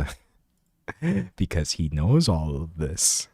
Zed knows exactly why the song sounds the way it does and why it's actually a little bit interesting and why people connect with it. But again, acknowledging that would mean acknowledging some other things that clearly he wasn't ready to do. All right, moving on. Someone said the rave scene is so patriarchal. Oh, that's not even getting into the sexism aspect of it either. I was literally just talking about like as a black fan, but like then I think about women in electronic music and oh, chat, it's hard to be a fan of anything, honestly. Okay. We talked about Charlize Theron. We talked about Tyler, the Creator. We talked about Olivia Rodrigo a little bit. We talked about Divergent. We talked about The Onion acquiring Alex Jones's InfoWars. I'm already forgetting the name of it, which is great. The last thing I want to talk about is this petition I've been referring to. Do y'all know what's going on with Eurovision right now?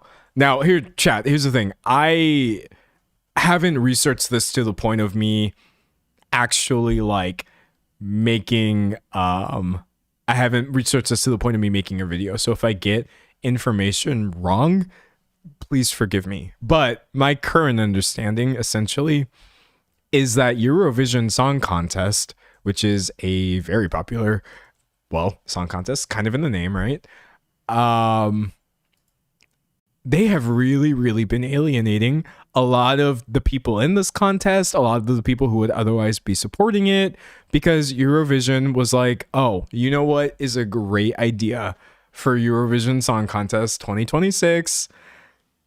Israel performing in our contest. And obviously many people were just like, I don't think that's gonna work. Exactly. I don't think no. So you literally have like multiple artists have left this competition. Someone said I'm boycotting. Multiple people have done what that commenter is like. I'm just literally not watching this. Why would I watch this?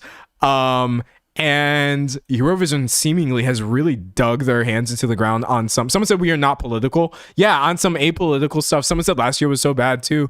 Yeah, no. So like again, there's a lot of context and history and nuance to this that I'm not going to be able to give you because I myself have never actually watched Eurovision, and I don't want to sound like a poser. Just know that that's my outside understanding of it. So what I'm looking for is this right here. Read the original article here. Okay. Yeah. I guess for some reason, 1,000 entertainment figures signed a petition, and they're like, no, all 1,000 of us actually believe Israel should totally be on stage performing with everybody else. And yeah, 1,000 entertainment industry leaders signed letter backing Israel's inclusion in Eurovision, rejecting boycott efforts. Screw a boycott, I guess, said all of these people, and emphasizing music's unifying power, which is great. And so I'm sorry, all of these statements are literally like infuriatingly just choosing to miss the point. Gene Simmons from the band Kiss said, music unites people from all backgrounds. It's the one language that everyone can understand. It's a beautiful thing and a great way to bring people together. Those advocating to exclude an Israeli singer from Eurovision don't move the needle towards peace, but only further divide the world.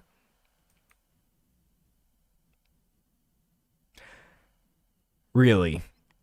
Even the framing of like people are advocating to exclude an Israeli singer from Eurovision. Chat, I don't think that that's specifically what people are boycotting on. Obviously, it's advocating to not have Israel, amid their current genocide against people in Palestine, participating in this contest with all these other people. But yeah, no, anyone from Gene Simmons, Mayim Bialik, Helen Mirren, I was actually really confused by that one because I was like, what do you mean? Did she make a statement on this? I don't even remember. Hold on. Mirren. Can I spell correctly?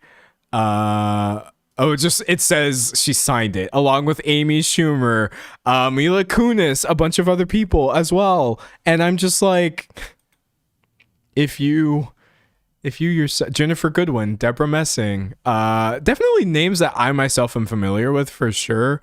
One of the names that I thought was a little like, are you guys sure about that? Would be, God, her name is escaping me. Hold on, give me a second. I'm going to find her.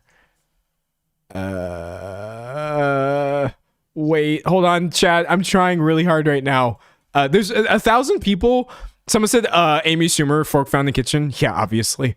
And I say that because Amy Schumer herself is like constantly downplaying all of these things that are happening in people's efforts to talk about it.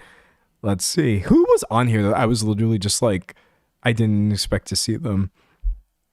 God, there's so many people here. Musicians. Okay, whatever. Point is, you should probably find the list for yourself because there are people on here that I didn't expect. But Helen Mirren and one other person were my two biggest surprises. Give me a second.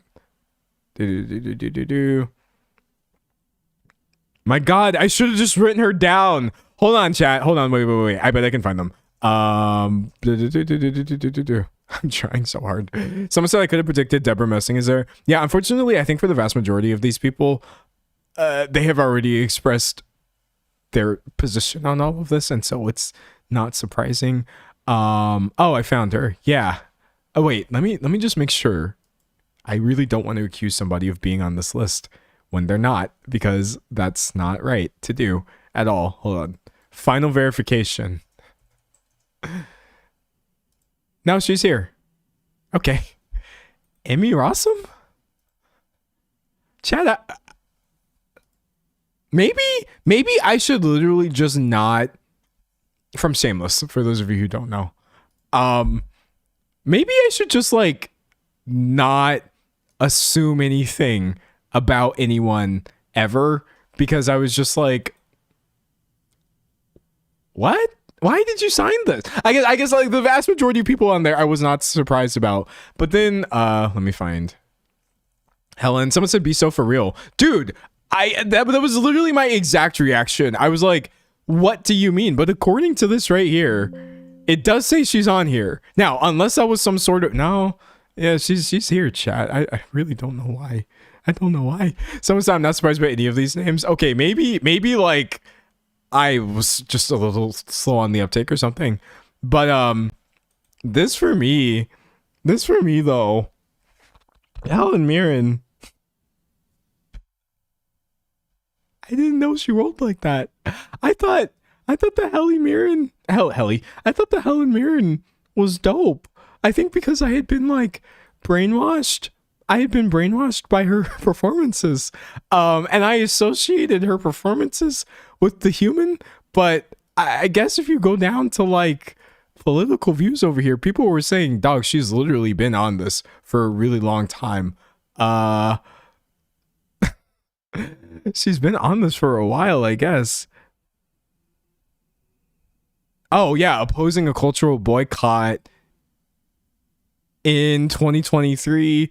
In 1967, she said, I witnessed things that were wrong, talking about her visit to Israel. I saw Arabs being thrown out of their houses in Jerusalem, but it was just the extraordinary magical energy of a country just beginning to put its roots in the ground. It was an amazing time to be here.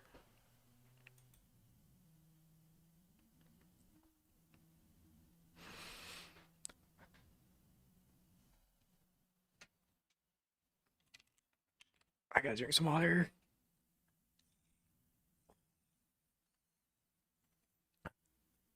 There's no way that you went to Israel in 1967 and said, I saw Arabs being thrown out of their houses, but the vibe was so magical and it was amazing. So the more you know, I guess. I probably will be dodging the next Helen Mirren flick. I literally did not know anything about her. I never looked her up. I didn't really care at all. 1967 is crazy, by the way. Like, that's actually wild for this to just be a direct quote in an article about how Israel must exist for eternity. But yeah, no. Eurovision Song Contest boycotts happening. You should probably educate yourself on that more if you want to know more, because I only know the very outside of it. Again, I myself don't even... I don't rock with Eurovision like that. So I don't want to sound like a poser or performative, but yeah, y'all really suck for signing this. I can't believe that aspect of it is wild to me, dog. Anyways, moving on from that. That was the last thing I had. Someone said, how do you feel anything but empathetic after witnessing something like that? Literally, like, I guess maybe the I'm gonna have to be really careful with my verbiage here just to make sure that, like, I don't sound stupid. But I think the main thing that does keep bothering me, or that I keep asking myself, excuse me, for people who deny what's happening or ignore, everything that's going on, ignore the actions of Israel and the United States. I feel like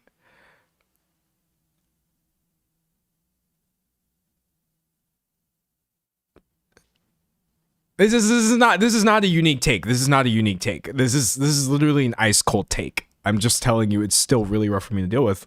You literally don't see people as people. They are objectively not people to you. They, like, if we go back to the tab that I just had open about Helen Mirren, where was it? We'll go back to where I was over here. It's so clear reading this from her own words, like political views. Okay, great. You're over here saying I can't read this without my glasses. I saw Arabs being thrown out of their houses in Jerusalem, but it was magical energy. I was like, those did not register as people in your mind. You just said you saw displacement, which is a grave thing to do to anybody. But, like, you just moved on from that. And it is that level of dissonance. If you've ever wondered, like I wonder every single day, I don't understand how this level of dissonance is possible, but way back in 1967, it can't get any clearer than that. You see it happening, you don't care, and you move on to the next thing. And someone said, what in the whiplash? Yeah, no, like, that's the answer if you've ever wondered. I did think, like, reading her quote on this, I was just like, it kind of answers some questions I've had, which is insane. Honestly, you should you should have solidarity. I don't want to sound goofy goober, but you should have solidarity with everybody. I feel. I don't think it's that complex. I don't think it's that complex. No one will ever convince me that it is. They won't. I don't know. Obviously, if you're talking about history is a complex thing, right? Countries and lines and all these things, yeah, there's a level of education that you might need to have, but you don't need any of that to expressly say displacing people is wrong, committing genocide is wrong, trying to wipe people out is wrong, etc. Or maybe you do in her case, which is just wild to me, dog. It's absolutely wild. Anyways, someone said Evil Vision. Yeah, no, but yeah, I can't say I'm boycotting Eurovision. Just I've never seen it. But if you're boycotting Eurovision, keep doing what you're doing. As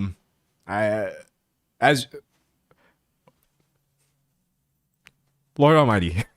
Lord Almighty. Someone said no, it's not complex and not sports insight. It's really not, and it's such a lie that it is. Honestly, I think that's the issue too. Is like, a lot of people going into it trying to educate themselves about it, you get blasted with this idea that like, no, it's super like complex and long, and like that's a separate issue than just decrying the things that are happening. But you know what this is gonna sound like, I don't know, this might sound stupid, I'm sorry, but like the other day, just here in North Carolina, I walked past somebody. I'm gonna profile them a little bit. I'm sorry, chat. I'm gonna profile a little bit because I think it's useful info. Here in North Carolina, I just walked past some dude, who just looked like just some dude. I don't know, gym bro or whatever. And but he was wearing a t-shirt which I had like glanced at, and then I looked back. And then I glanced back and I was like, did that say Israel? And it just said like, stop arming Israel. And I was like, I'm going to be honest, not the kind of statement I would expect to see people just wearing out about here in the southern United States. But like, I bring this up to say, truly, not everyone is like this. I know that's not like useful information, obviously, because many people are like this and they're very dangerous, as you can see. But like, it's an interesting reminder that like, we're not the weird ones, right? There are also just your average Joes walking around also thinking to themselves, why would we be complicit in this? That doesn't make any sense for us to do at all. And also, since I'm here talking about people's dope shirts, I saw one other t-shirt that was so good. Funnily enough, also at the gym, that guy didn't go to my gym. I just walked past him. But at my gym, there was an older dude. Sorry, I'm still profiling because I'm sorry. I love woke older people. I'm sorry. Like, listen, this might come across as ageist or infantilizing, but it's quite the opposite. You literally give me hope that maybe when I get older, I won't be an idiot. So older woke people, please keep existing. But yeah, there's this like older dude, and he had on a shirt that said, I'm trying to remember the exact verbiage. Yeah, it said, I want for you what you want for immigrants. And I was like, now I literally had to congratulate him. I had to give him a compliment. I was like, I like your shirt, but it was more like, I like your shirt, because it was after class and I had just finished a gym class involving treadmills and stuff. But I was like, see, we are out here. I want for you what you want for immigrants. I was like, oh, that's pretty solid, honestly, because now you're flipping it back onto the people who have these wild, crazy views. But yeah, in general, like, people are trying. People are actually educating themselves and loudly saying what they do or do not think is right. By the way, I've also, here in North Carolina, I've gone past protests of people just literally just like a small group of people just protesting out literally by the side of the road. things that are happening. To be honest, I didn't get a good look at their signs because I drove past, but I saw like anti-Trump protests are going on. People absolutely do not unanimously believe in these horrible things. Someone said, my stepdad has that shirt. Yeah. And honestly, that phrase, I want for you want for immigrants, reminds me of another thing that I saw online where I was like, this is so good. I might actually use this, even though I probably won't because it's, but it's so good. After like some sort of gnarly internet argument where I think one person was being really bigoted or whatever, the person who was trying to stick up for normalcy, they were like, okay, you know what? I'm not really like into this idea of like engaging with all this bigotry or whatever, but you know what? Have the day you deserve. And I was like, oh, damn. Not have a nice day? Have the day you deserve? That is wild, honestly. But yeah, that's pretty much the energy for many people. So don't worry. It's not all bad. A lot of this is just trying to give the idea of seeming like everybody believes this, that evil is good, a good thing actually. But no, everyone doesn't believe this even now. No way, dog. Absolutely not. Someone said, I'm proud of a lot of people in North Carolina are being vocal about how much or any of this is not okay. Honestly, dude, I feel like North Carolina, like we are trying to be woke. We're trying. It's not easy because there's a lot of people in the state and there's a lot of different people in the state with different goals. So for as many great and interesting things as may happen in North Carolina, actually, let me see if I can find this one thing. News. Look at this. Western, wait. No, I want to make sure I got the actual correct. I forget what the W stands for, but whatever. WNC school. One of our schools is offering tuition-free, fully online school in fall 2026. A new tuition-free schooling option is coming. Oh, it is Western. To Western North Carolina this fall. Mountain Community Online Schools preparing to open for students across the state, serving grades 4th through 8th. The program marks the first fully online school of its kind in the western part of the state. So I'm just like, free online education. That's great. That's something that can happen here in North Carolina for kids. Go to school for free online as offered through this university. Wow, that's amazing. Those are things that happen in North Carolina. Do you know what else happens in North Carolina? I'm so mad even typing this out.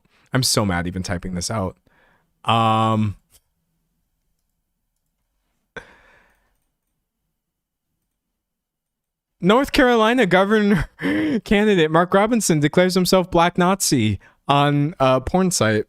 I made a video about this back in 2024, but for as much great,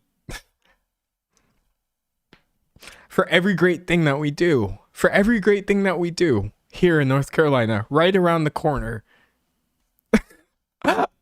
this man literally haunts me. He literally actually haunts me because I just feel like no matter how much progress we try to make as a state, just wait, because Black Nazi Mark Robinson is gonna jump out a corner and be like, actually, we're backwards as hell. And it's like, no, we're not.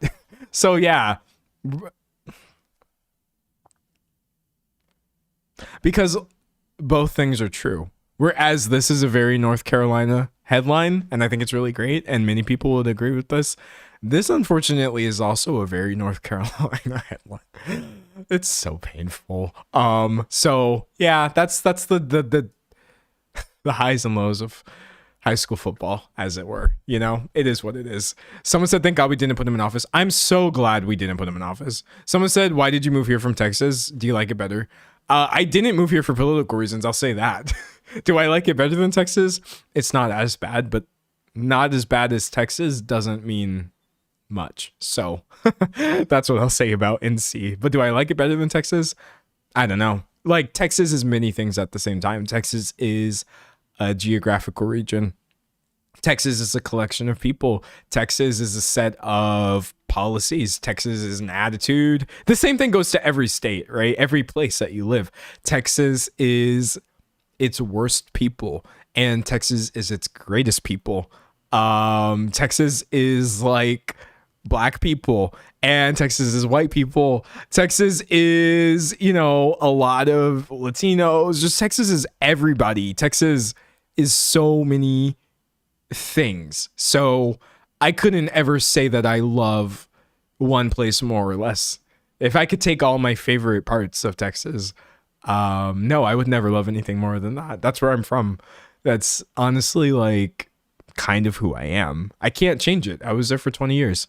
It's my entire formative years.